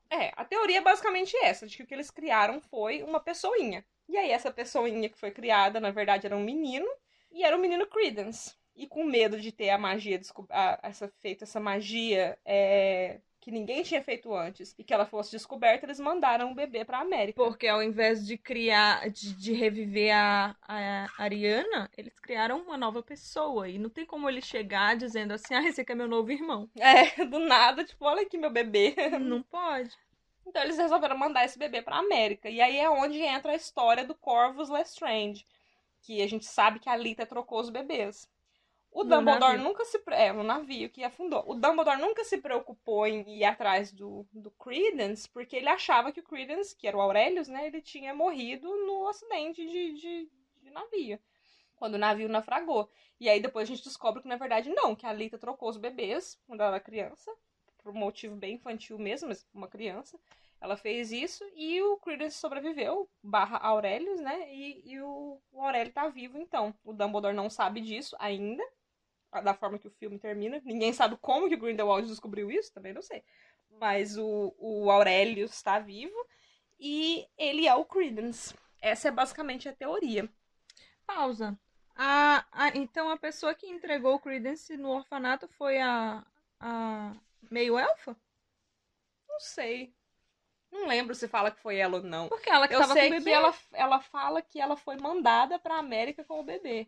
Então, e ela tava com o bebê. Ela chegou na América com o bebê, porque foi o outro que afundou. Ela só não sabia que tinha sido trocado. Pode ser mesmo. Ela achava que era o Corvus ali, né? Uhum. Então vai ver que é por isso a mulher achou ela estranha. Mas precisava ser uma meia-elfa? Não, né? Isso não tem nada a ver com isso. Então, tipo, nossa, é o que me deixa muito triste nessa história toda, sabe? Que não precisava ser uma meia-elfa e eles tentaram colocar essa cena numa cena, tipo, super romântica, tristezinha, te emocionando, sabe? Ai, bizarro. Mas a teoria basicamente é essa. E faz todo sentido. Se você for juntar todas as peças do quebra-cabeça, faz muito sentido mesmo. Porque o Dumbledore, no começo do Crimes de Grindelwald, ele fala uma coisa assim, que tem uma lenda da família Dumbledore, de que uma fênix virá para em ajuda ao Dumbledore quando o Dumbledore precisar. E Dumbledore. aí, quando o Dumbledore, como a família Dumbledore precisar. E a Fênix vem pro Credence, né, em um momento lá do filme. O que você acha dessa teoria? E não tem uma outra chance de ele ter um outro irmão sem ele saber. O pai do... É porque eu esqueci de falar essa parte também. O pai do Dumbledore, ele tava preso já antes da morte da Kendra. Quando os meninos trouxas abusaram, né, maltrataram a Ariana, o pai do Dumbledore atacou os meninos trouxas e matou eles, eu acho. Mentira. Não sei se matou, não sei se só, tipo, machucou, mas eu acho que matou. Matou esses meninos trouxas que estavam em Azkaban. Então, tipo, não tem como nem você falar.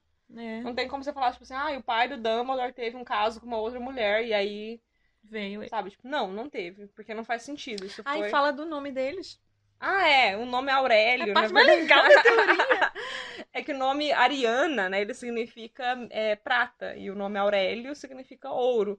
E na alquimia, nos textos de alquimia, a gente já falou isso também no episódio do Nicolau Flamel, um dos objetivos da alquimia era criar a pedra filosofal que transformava o metal prata em ouro. E aí transformar Ariana em Aurélio. É um dos argumentos que as pessoas usam para essa teoria. O que você acha da teoria? Você acha válida? Eu acho que só esse negócio do nome aí já faz todo sentido. Eu super aceito essa teoria. Porque... Cara, faz muito sentido. Não tem como o cara... A não ser que ele não seja um Dumbledore. Mas aí a Fênix. Por que a Fênix apareceu pra ele se o Grindelwald tá mentindo e ele não é um Dumbledore? Que essa já é outra teoria. Uhum. A gente vai chegar lá. Mas se ele for realmente um Dumbledore, como ele pode ser um Dumbledore? Se não desse jeito. Uhum. São vários aspectos a serem analisados. E aí eu já tinha dado spoiler já num outro episódio. Não lembro qual especificamente do podcast, que eu não acho que essa teoria seja verdadeira. E foi mais tipo um teaser mesmo pra fazer vocês assistirem aqui pra ouvirem meu argumento. Eu não acho que seja verdadeira e eu vou explicar por quê agora. A questão de que o Dumbledore trabalhou com o Nicolau Flamel tá no sapo de chocolate dele. Uhum. E, teoricamente, o que ele fez não só é ilegal, como é, tipo, antiético. Porque ele, literalmente, ele criou vida. E partindo do pressuposto que criar a vida do nada seja possível, isso seria antiético. Uhum. Eu não acho que um trabalho antiético estaria numa Num cartinha sapo de sapo de chocolate. Então eu acho que talvez o trabalho do Dumbledore com o Nicolau Flamel, com a Pedra Filosofal, tenha sido outro. Que a gente vai ver no futuro, porque a pedra aparece ali. E porque o Nicolau Flamel aparece ali sem um motivo aparente. É verdade. Mas aparece ali. E pra mim, eu me agarro nesse argumento de que alguém tão famoso quanto Dumbledore, que várias vezes é citado que ele já foi até cotado para o cargo de ministro da magia e que ele recusou, conhecido por derrotar um grande bruxo das trevas, eu não acho que eles colocariam no sapo de chocolate dele um feito ilegal. Mas eles podem dizer que eles estavam fazendo outra coisa juntos. Ah, mas se eles podem dizer, aí vamos descobrir o que eles vão dizer que estavam fazendo junto, então. Uhum. E é interessante porque toda essa... Sabe que o Dumbledore é mentiroso. É interessante porque toda essa discussão parte do pressuposto de que a Ariana é um obscuros e isso nunca foi confirmado, Não né? foi, Mas, pelo jeito que ela é descrita nos livros, parece muito que ela é. É quase que, tipo, só falta falar, tipo assim, é mesmo. Só falta De resto, isso. tá tudo confirmado. Até a forma que ele se move no filme, que fala que, tipo, ela explodia pra dentro e pra fora, né? A forma que a sombra do Credence faz pra dentro e pra fora. É muito igual. Parece que eles, pra fazer o Obscuros no filme, se inspiraram no relato da Ariana. Uhum. Essa é a teoria principal. A gente tem outras aqui que a gente vai ler e discutir aqui pra vocês. A Ariana, eu li a Ariana ali, falei Ariana. A Andressa vai ler a próxima pra gente. Qual é a próxima? Que é a número 1 aí. A próxima teoria é isso que a gente estava falando, de que a Ariana Dumbledore é um Obscuros. Sabemos que obscuros eram jovens bruxos que suprimiam sua magia e emoções, como resultado de abuso físico ou mental. Eles estavam liberando um obscuros, uma energia negra parasita que estava destruindo tudo ao seu redor. Um obscuro separado de seu hospedeiro é inútil e não pode sobreviver sozinho por muito tempo. O obscuros não poderia ser morto quando libertado, porque o obscuro se despedaçaria em muitos pedaços e então as peças se encaixariam novamente. Nesse caso, o obscuros viveria mais. Sabemos que Credence Barebone, Corvus Lestrange / Aurelius Dumbledore, eram obscuros, porque a sua mãe adotiva Mary Lou Barebone batia nele regularmente. O Grindelwald não acreditava que o Credence pudesse ser um obscuro e em um acesso de raiva chamou-o de aborto, sentindo suas raízes mágicas, mas sua falta de habilidade. Devido às palavras de Aberforth Dumbledore, a irmã de Aberforth e Albus, Ariana, era boa e gentil na maioria das vezes. Quando ela estava calma, ela o ajudava a alimentar as cabras. Mas havia momentos em que ela ficava furiosa, estranha e perigosa, muitas vezes resultando em explosões como aquela que matou sua mãe Kendra. Essa é a referência típica de um obscuros. Também foi especulado por pessoas em Godric's Hollow de que ela era um aborto, porque ela nunca foi para Hogwarts. O que você acha dessa teoria, mana? É verdade. Teoria? Igual a gente já falou. É verdade, já. Só falta dizer que é, porque Tá muito bem falada no livro sobre isso. Eu também concordo, que eu acho que essa aí só falta bater o martelo mesmo. Só falta. E se não for verdade, eu vou ficar muito brava. Mas aí morreu mesmo pra mim a franquia de Mais Fantásticos, se não for verdade. A próxima teoria é de que Ariana Dumbledore foi morta por Gellert. É Gellert que fala? Em português é Gerardo. Gerardo? Vou falar só Grindelwald. Pode só falar Grindelwald. Pode só falar aquele filho da puta. Tá tudo certo. A próxima teoria é de que Ariana Dumbledore foi morta por Grindelwald. A gente já falou aqui, né, que ninguém sabe qual das 3 varinhas que matou, lançou feitiços que matou. E aqui a gente vai falar sobre o fato de talvez ter sido o Grindelwald. Batida Bagshot revelou a Rita Skeeter que, logo após a morte de Ariana, Grindelwald voltou trêmulo e usou uma chave de portal para deixar Godric's Hollow. Aberforth Dumbledore disse a Harry Potter, Ron Weasley e Hermione Granger no Cabeça de Javali em Hogsmeade que Grindelwald fugiu, porque ele já tinha algo em mente em seu país. Ele não queria ser acusado da morte de Ariana ainda. Mais tarde, às vezes, não. É só pra fazer um adendo aqui, a gente tá lendo essa teoria, e quando a gente terminar de ler todas, a gente vai dar os créditos ao nome da pessoa, porque isso aqui foi escrito por uma pessoa, a gente tá só lendo, caso vocês não tenham percebido. No final das contas, a gente vai dar o nome da pessoa e a data que foi postada a teoria, pra caso seja comprovado que seja verdadeira, ninguém ficar achando que foi a gente. Foi essa pessoa, tá? Só a gente tá aqui criticando a escrita da pessoa. O Jacob, eu não tenho essa criatividade. Então, vamos lá. No limbo, depois de destruir a Horcrux na cabeça de Harry Potter por Lord Voldemort na Floresta Proibida, Alvo Dumbledore disse a Harry que Grindelwald perdeu o controle, mas Dumbledore nunca revelou a Harry quem matou Ariana.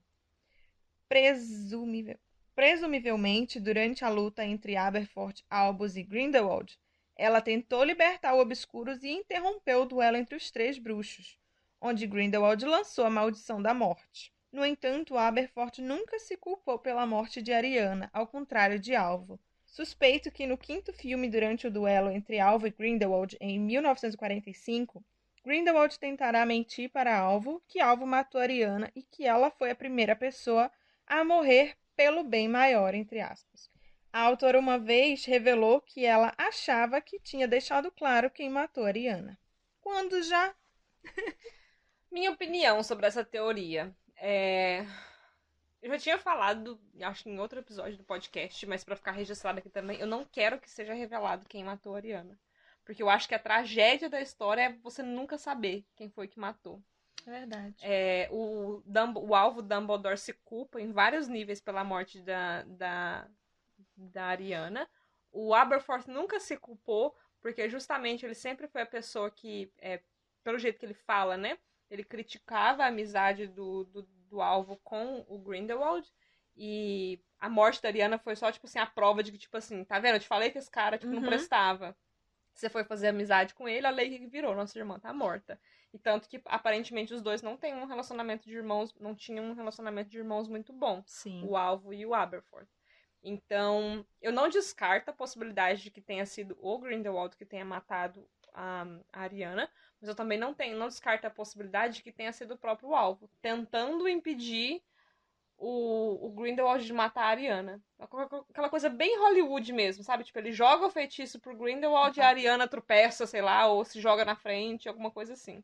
Foi uma maldição da morte que matou a Ariana. Não fala. Fala que no meio da briga, um feitiço Como pegou... que ia matar qualquer feitiço matar ela, se não a maldição da morte?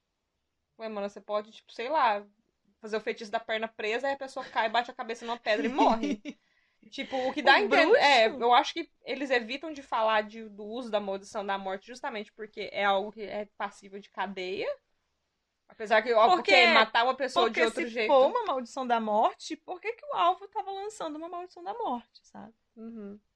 Eu entendo que o Dumbledore se culpa pela morte da Ariana em vários níveis, no sentido de até, tipo, ela só morreu porque eu fiz amizade com o Grindelwald. Se eu não tivesse feito amizade com o Grindelwald, essa briga aqui não estaria acontecendo e o feitiço não teria acertado ela. Aí faz sentido. Mas eu, de fato, assim, se foi o Grindelwald ou não, eu não quero saber. Entendi. Eu não quero que seja revelado. O que eu tenho pra mim que vai ser revelado, porque é um grande momento. Assim, e eu acho que vai ser... É mais fácil culpar o Grindelwald, porque ele é o vilão. Uhum. Do que culpar o Dumbledore. Mas sabe que eu acho que, pra mim, humanizaria o Dumbledore muito mais se fosse ele que tivesse matado a Ariana? Não matado ela com a intenção, porque essa questão. Se foi o Grindelwald matou com a intenção de matar. E se foi o Dumbledore, a tragédia é ainda maior, porque ele tava tentando salvar a Ariana e no tentar salvar ela, ele matou ela, entendeu? Entendi, mas eu... Tu acha que eles vão responder? Porque na saga Harry Potter a gente não sabe, ou sabe? Não sabe. Então eles não podem responder. Eu acho que eles vão responder porque tem esse momento do grande confronto entre o Dumbledore e o Grindelwald. E aí, igual o menino fala aí, ou a menina, não sei se é um homem ou se é uma mulher que escreveu essa teoria, ele fala que eles vão ter o confronto em 1945, que até tá no Sapo de Chocolate lá, que o Dumbledore derrotou o Grindelwald, é assim que ele toma a varinha das varinhas.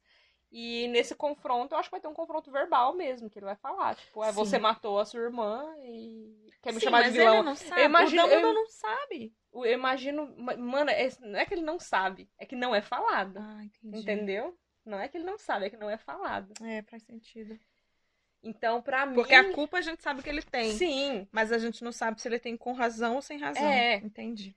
Essa é a questão. Eu acho que eu vejo super um momento bem dramático, o Grindelwald, no meio da luta, ele parar a luta, tipo, fazendo varinha, soltando feitiço, não sei o quê. Ele parar a luta e falar pro Dumbledore algo do tipo assim, você tá me tratando aqui como vilão, sendo que foi você que matou sua irmã. Quem é o vilão, perde, né? então?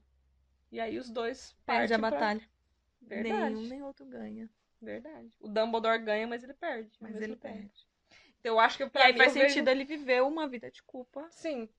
E pra mim, eu acho que ficaria cinematograficamente muito mais forte, assim, e dramaticamente muito mais forte. Até porque a gente sabe que o Grindelwald não morre nessa batalha, ele fica preso lá em Nurmengard até quando o Voldemort vai atrás dele pra pegar a varinha.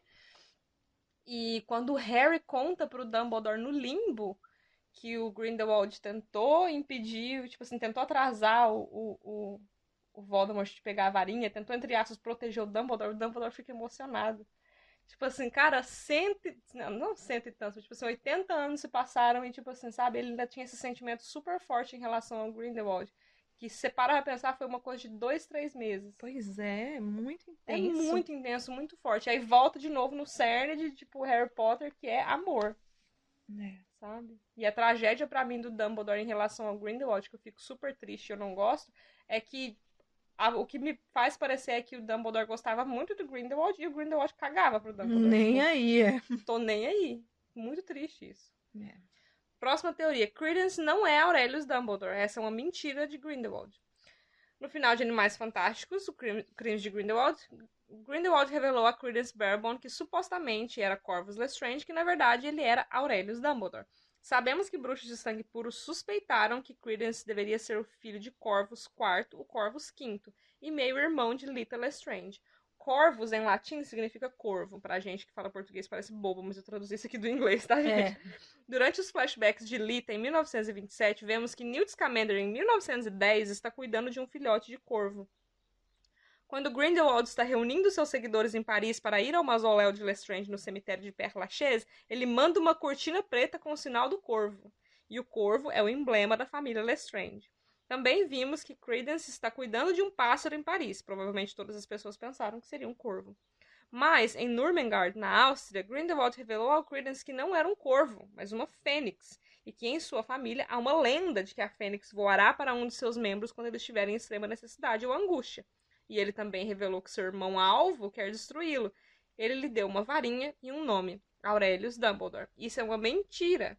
Na cena deletada de Crimes de Grindelwald, Dumbledore, após criar a névoa e usar o desiluminador em Londres para evitar ser visto pelos agentes do Ministério da Magia, disse a Newt Scamander que há muitos anos ele ouviu rumores de que Grindelwald teve uma visão em que o Obscurus mata o homem que Grindelwald mais temia. Ao que Newt responde, você. Sabemos que mais tarde, depois de uma das batalhas em algum lugar na Europa, Grindelwald teve uma visão na qual viu o Obscurus destruindo Nova York e o rosto de Credence. Grindelwald então viajou para Nova York e para Paris para usar Credence como uma arma contra Dumbledore, porque ele não pode lutar com o próprio Dumbledore devido ao pacto de sangue. Para deixar Credence ainda mais enganado, ele deu a ele uma fênix, mas provavelmente durante a luta de Credence com Dumbledore, que provavelmente ocorrerá na parte 3 ou 4 dos filmes, a fênix ajudará Dumbledore. Essa provavelmente é Fawkes, as suas origens e como ele chegou à posse de Dumbledore. Também haverá uma sequência de como Fawkes dá 2 penas para 2 varinhas, de Harry Potter e de Lord Voldemort. Então Dumbledore dá as penas para o Olivaras. Faz sentido também, se tu pensar nessa teoria, quando ele fala que só o Credence pode matar o Dumbledore. Uhum. Porque se na visão dele ele viu um Obscurus matando o Dumbledore e o Credence é um Obscurus muito poderoso, né? Que a gente já sabe que ele tá muito acima da idade do que ele deveria estar, já deveria ter morrido, então provavelmente ele é muito poderoso. É um dos motivos do Grindelwald ter ido atrás dele, porque ele precisa de um obscuro pra matar o Dumbledore, já que ele não pode. Essa teoria, ela me divide muito, porque eu penso assim, se ela for verdade, faz mais sentido pra história.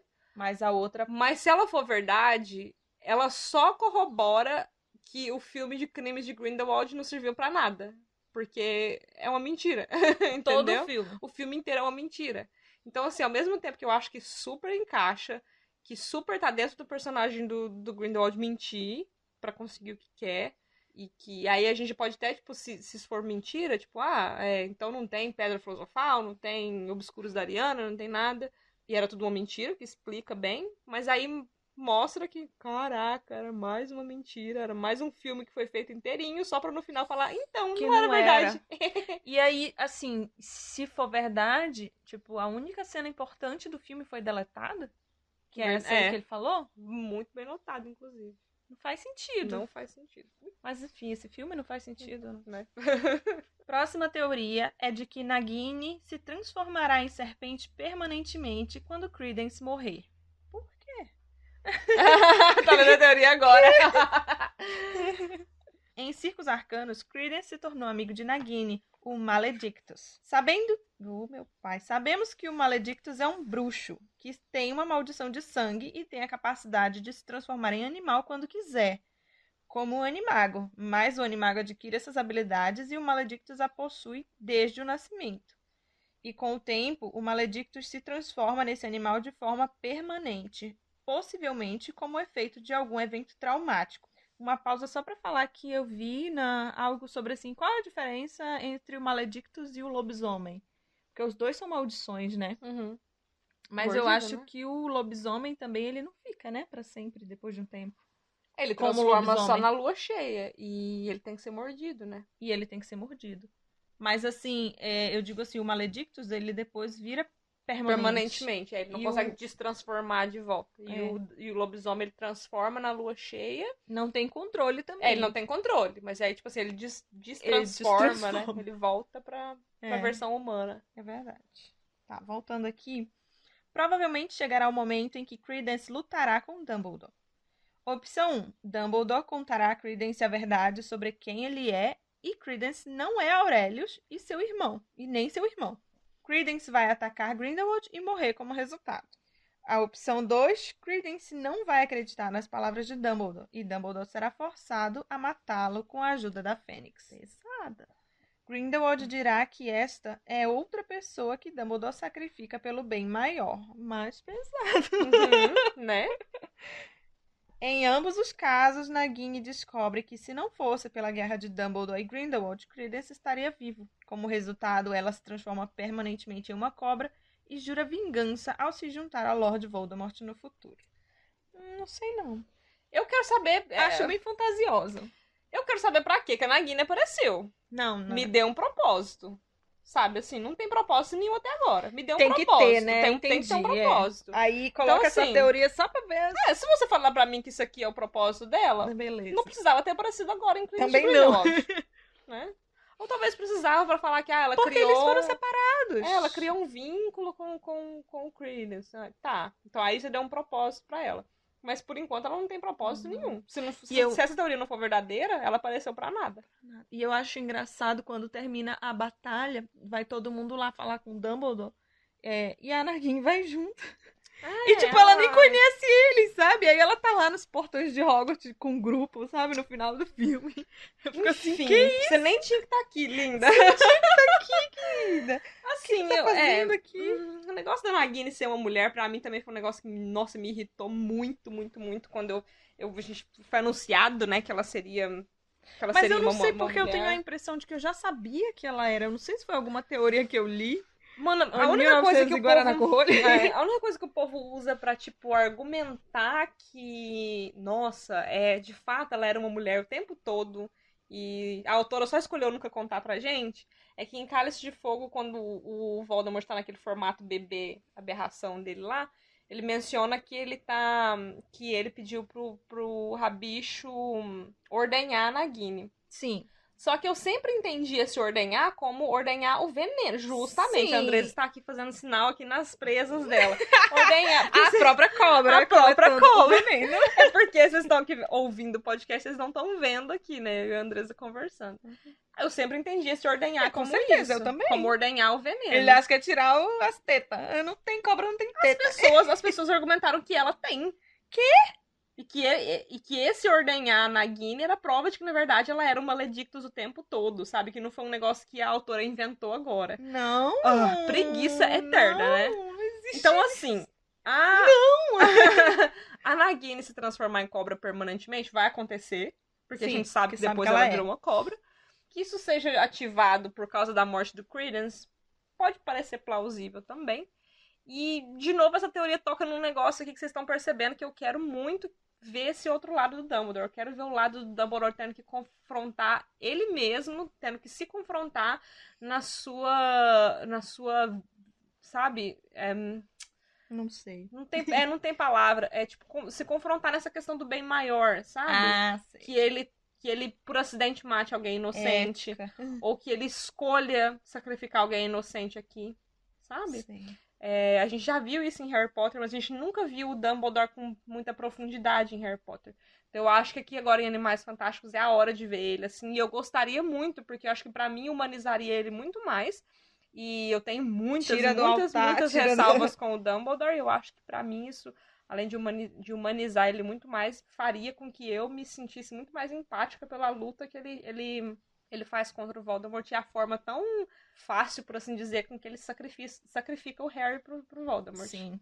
Mas aqui eu acho essa parte da Nagini, ficar putaça porque mataram o Credence e se transformar em cobra e jurar vingança. Tipo, não. Eu acho muito, sabe? Pode ser forçado. Mas muito forçado. fazer ela aparecer e ser uma mulher maledicta também é muito forçado. Por isso ela se juntou ao Voldemort? Não, cara.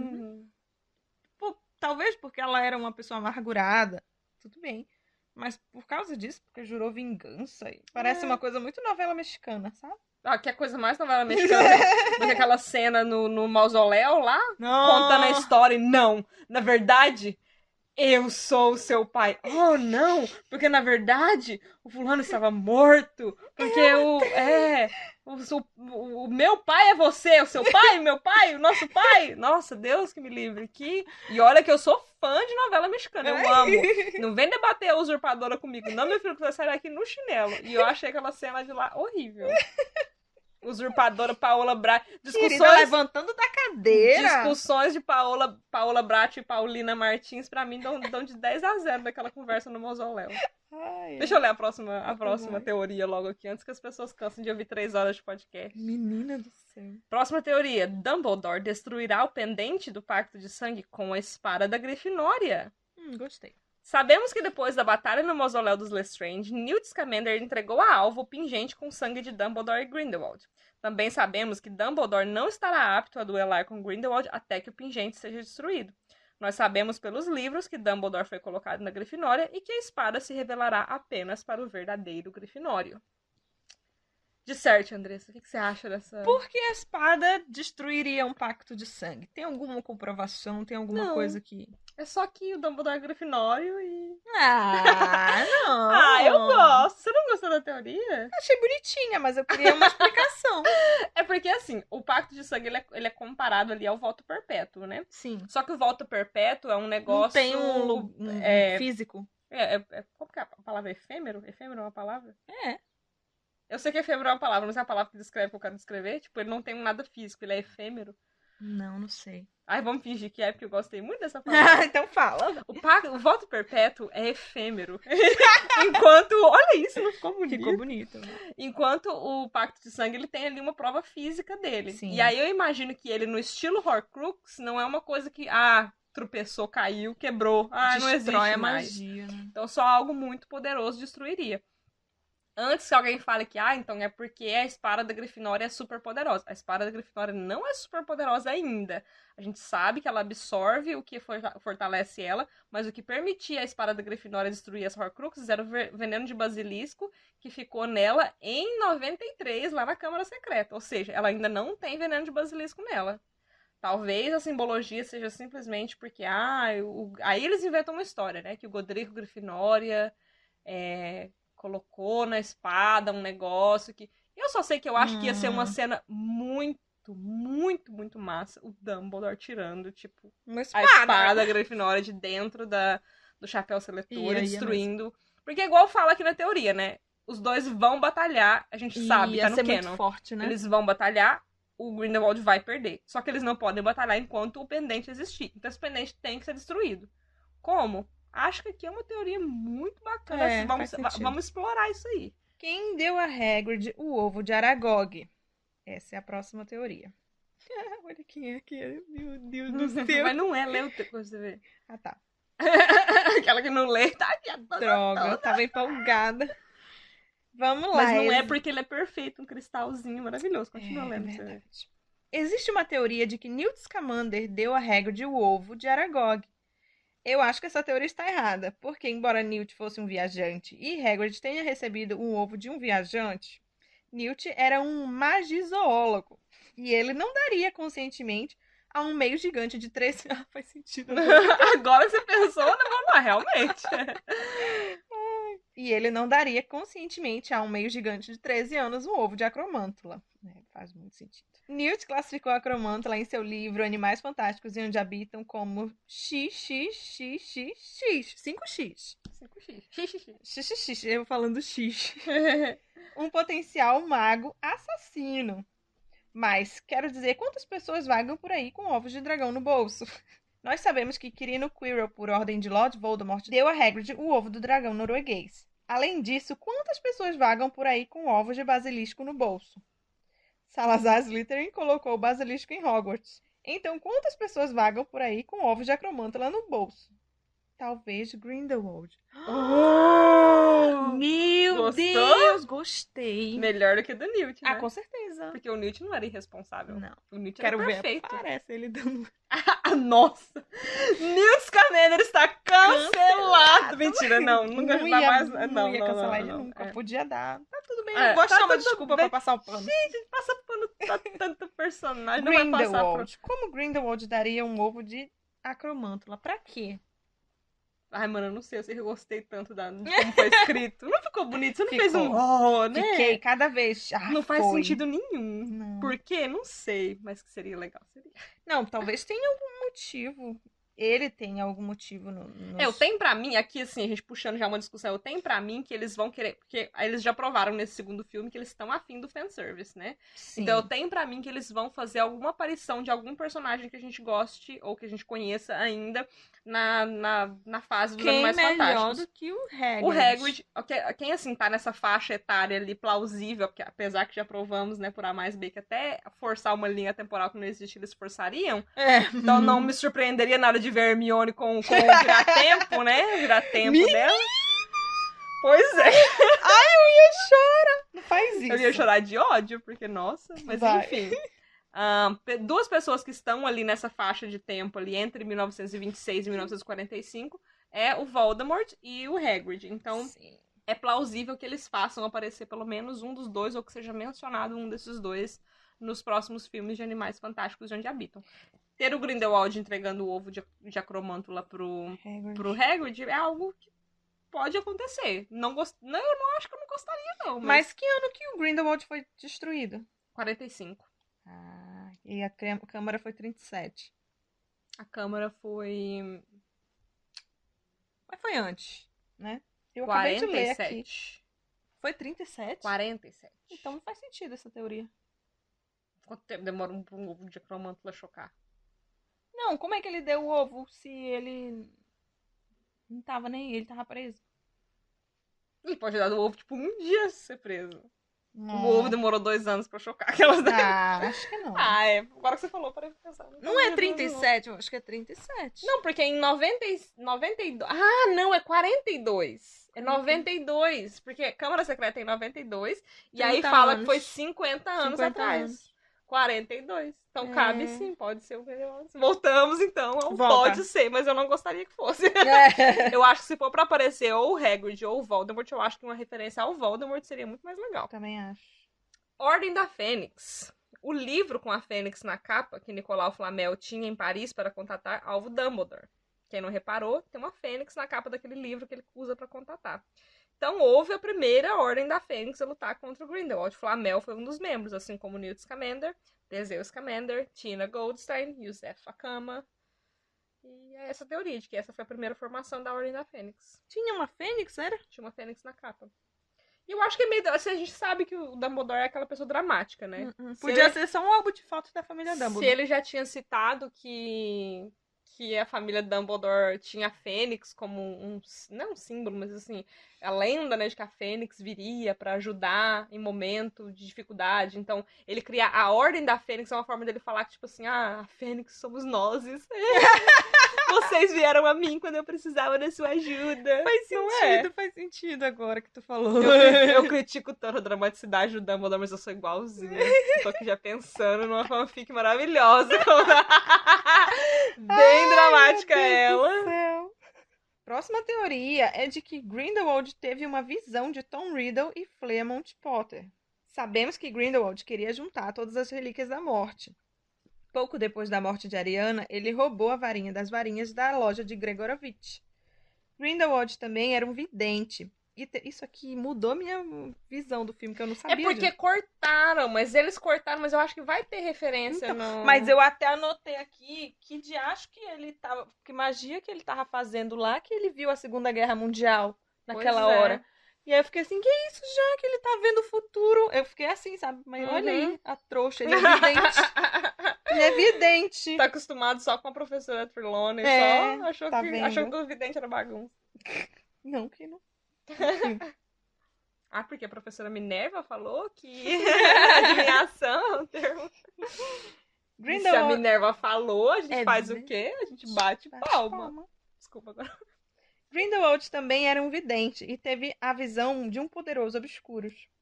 No início da primeira parte do filme, vemos recortes de jornais e o profeta diário menciona o avô de Harry Potter, Fleamont, que criou a poção para alisar cabelos que Hermione Granger usou durante o baile de inverno em Cálice de Fogo. Ai, meu Deus! Fleamont quadruplicou a riqueza dos Potter, mas Grindelwald pode ter tido uma visão de um homem de óculos de Godric's Hollow com a capa da invisibilidade. Por isso que eles são ricos, né? Uhum. Quando Voldemort chegou à cabana dos Gaunt em Little Hangleton, ele confundiu seu tio Morfino Gaunt, pegou sua varinha e foi para a casa dos Riddle, onde matou seu pai e avós trouxas com a varinha de Morfino. Então ele voltou e implantou em seu tio uma falsa memória. Lá vem nós aqui com a memória. O negócio da memória. Então ele voltou e implantou em seu tio uma falsa memória e roubou dele o anel com a pedra da ressurreição nele. Grindelwald pode ter tido uma visão de um jovem de Little Hangleton carregando a última relíquia. Isso significa que Grindelwald queria recrutar os dois assim como Credence? Talvez ele quisesse visitar Riddle no orfanato de Wool em Londres? Será? Então, mas eu acho que se for pra aparecer alguém que a gente já conhece, o Voldemort encaixa. Então o Riddle encaixa. E eu acho que pode até ser, tipo, algo no sentido de que... sabe que eu acho que eu tô pensando aqui agora que poderia acontecer? Se bem que eu acho que não vai dar tempo em Animais Fantásticos. Mas poderia acontecer no sentido de o Dumbledore e o Grindelwald meio que, tipo, fazerem uma amizade, por assim dizer. Tipo, não, a gente vai tentar juntos... É tipo, sei lá, o Grindelwald chega pro Dumbledore e fala, olha, eu tive essa visão. Tipo, ele teve a visão do Voldemort, por exemplo. Do Voldemort em toda a sua glória, poder, não sei o quê. E ele vai te derrotar e você vai morrer e tal. A gente tem que fazer alguma coisa. E aí o Dumbledore vai visitar o Tom Riddle no orfanato, sabe? Algo nesse sentido. E aí ele quer, tipo, sei lá, aí o... Nossa, eu já pensei numa fanfic aqui. Aí o... Não, se segura o plot dessa fanfic. Me diga se eu não deveria estar em Hollywood.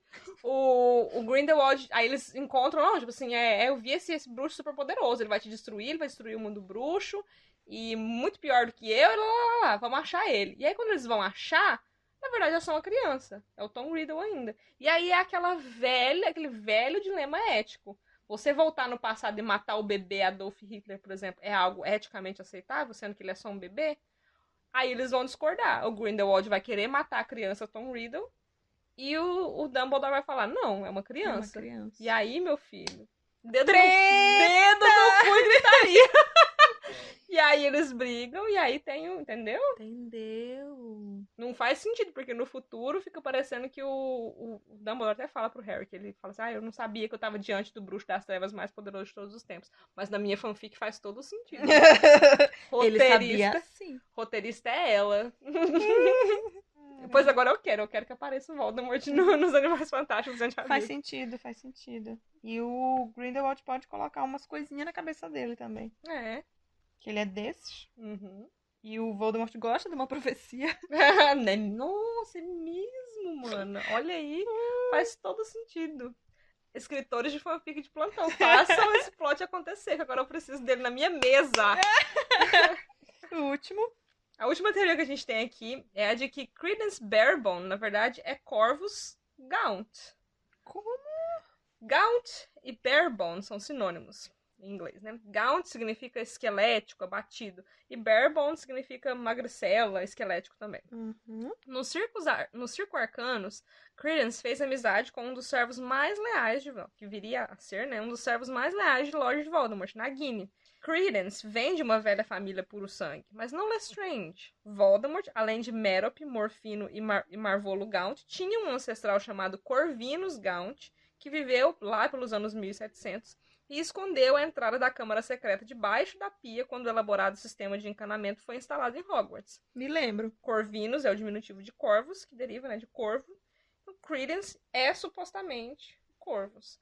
Assim, essa parte aqui da teoria... A pessoa que abriu a Câmara Secreta? Não, que escondeu a entrada da Câmara Secreta. Que escondeu? Que seja... Aí aqui, assim, né, apertou assim sem me abraçar. Como diz lá na minha terra, Minas Gerais, né, você me apertou sem me abraçar aqui, meu filho.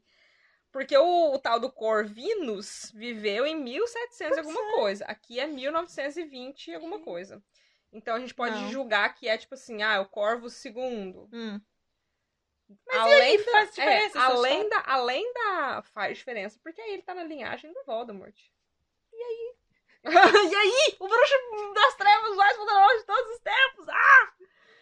É mais legal se ele for um Dumbledore.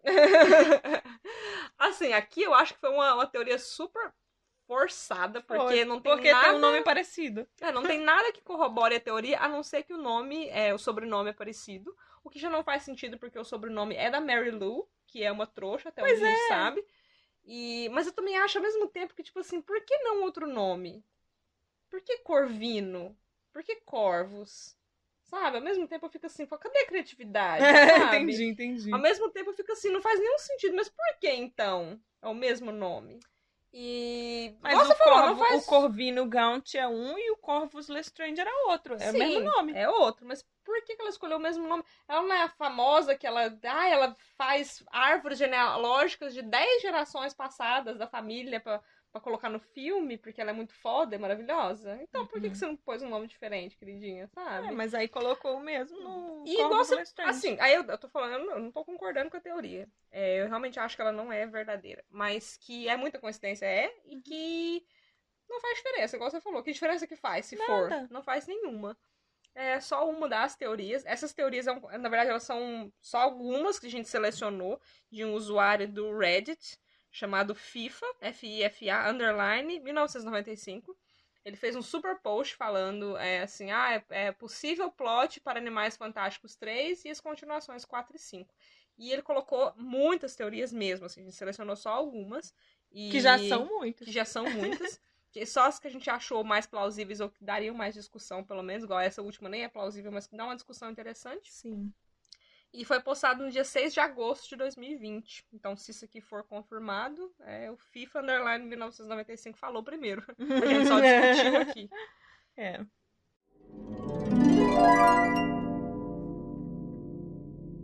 Passamos, então, para o último bloco desse longo podcast, desse longo episódio. Será que ainda tem alguém escutando? Que é o encerramento e o que esperar da franquia. Andressa, o que você espera dessa franquia? Não tô esperando muita coisa, não. Eu também. Sabe aquela que tá com a expectativa bem baixa depois desse segundo filme? Sou eu. Honestamente, eu não sei nem se eu vou assistir. Porque, assim, o primeiro... Não, ir no cinema, sabe, no hype, sabe? Eu vou assistir quando sair, sei lá, na internet pra assistir. Entendi. Porque o primeiro eu gosto... você falou, tem dois tipos de não tô com expectativa nenhuma. Entendi. Tem o não tô com expectativa nenhuma de, mas pode ser bom. E tem o não tô com expectativa nenhuma porque já foi tão, sabe, forçado. E eu tô nesse segundo agora. Quando eu fui assistir a primeira vez, era tipo, sem expectativa. E, nossa, que massa. Aí o segundo foi essa Decepção. Terceiro agora, nem sei. Começou a ser gravado agora esse mês. A gente tá gravando esse podcast aqui em setembro de 2020. Não sei quando, né, que você tá ouvindo. Mas o terceiro começou a ser gravado esse mês. O que a gente sabe é que ele vai ser ambientado no Brasil. A ideia é de que... Não, mas a ideia é de que cada um dos filmes seja ambientado num país diferente. Tá, mas o que eles vão fazer? O que eles vão fazer no Brasil? Não faço ideia. Beber caipirinha! Vamos fazer o bolão, mano. Eu quero fazer o bolão, então, do filme do Animais Fantásticos 3, de estereótipos brasileiros que vão estar no filme. A escola é na Amazônia. Eu acho que não vão nem falar disso. Eu acho que vai ter um negro tocando um pandeiro, assim, aleatoriamente. Passando na rua, vai ter alguma pessoa negra tocando pandeiro. Porque é isso que é o Brasil. E o índio? Vai ter se mostrar a escola na Amazônia, vai ter uns índios correndo pelado lá. Vai ter um curupira. Uns índios montados numas onças, bem... Vai, bem Amazonas. Melhor ainda, agora o bolão do estereótipo errado do Brasil. Em vez de ser onça, eles vão colocar, tipo, um tigre. Um tigre, Em vez de onça, vão colocar um tigre. Bolão do estereótipo errado. Tipo, uma coisa bem bizarra. Tipo, qual foi aquele filme que colocaram os Arcos da Lapa em São Paulo? Nossa, não sei. Teve um filme que recentemente virou até meme na internet, porque tem uma cena que eles estão em São Paulo e aí mostra os Arcos da Lapa no fundo. Meu Deus. Eu acho que vai ter algo bem assim, tipo, o Cristo. Mas com certeza. Tipo, o Cristo em Salvador, sabe? Uma coisa bem... Nossa, mas com certeza vai ter. Bom, o terceiro filme vai ser ambientado no Brasil. Não sabemos sobre o quarto e o quinto. O que vai acontecer? Não sabemos o que vai acontecer, qual que é o plot. O que a gente sabe é que até agora, né, o Credence é o Aurelius. O Dumbledore não sabe que o Credence é o Aurelius, que o Aurelius sobreviveu. E o filme 4 e o 5 ainda não tem locação confirmada de onde que vai ser e do que vai acontecer. A gente só espera que pelo menos, né, o último seja a batalha entre Grindelwald e Dumbledore, falando do Voldemort. Que a batalha entre o Grindelwald e o Dumbledore apareça no quarto ou no quinto filmes. E que, bom, a Andressa tá esperando melhor. Talvez eu mude de ideia até lá e eu decida ir ao cinema, mas por enquanto não tenho muita esperança. A não ser que saia uma notícia, tipo, muito assim, ó, não, vai... Vai ter um negócio muito massa. Aí eu falo, tá, eu vou. Mas fora isso, tô bem, assim, desanimada. Eu espero que vocês tenham gostado desse episódio. Ele, com certeza, acho que foi um dos mais trabalhosos que a gente fez, assim. Uma força-tarefa gigante. A gente encerrou semana passada. Não foi fácil assistir esse segundo filme de novo. Nossa, com certeza. Com certeza. A parte mais difícil. Assistir esse segundo filme de novo sem morrer. Eu só dormi, no caso. Mas a gente se esforçou bastante para esse episódio acontecer. Era uma discussão que a gente queria ter. E eu acho que pela duração desse episódio dá para vocês entenderem por que a gente não teve essa discussão dentro de outro episódio do podcast. A gente queria discutir realmente a fundo possibilidades e questões. A gente nem passou pela questão de que o Dumbledore, sabendo da destruição que um Obscuros pode causar, ele escolheu colocar o Harry na casa dos Dursley. Eu acabei de lembrar disso agora. É mesmo. Mas o ponto principal desse podcast, desse episódio, era isso. Era que a gente tinha que falar que o Dumbledore sabia da destruição que um Obscuros podia causar, e mesmo assim ele colocou o Harry Potter dentro de um lar abusivo. E não só colocou ele lá, como manteve ele lá, né? Porque o Harry não virou um Obscuros, muita sorte. Porque ele não sabia que era um bruxo. É verdade. Depois que ele soube, aí passou. Já não tava mais na idade do Obscuros. Enfim, gente, espero que vocês tenham gostado.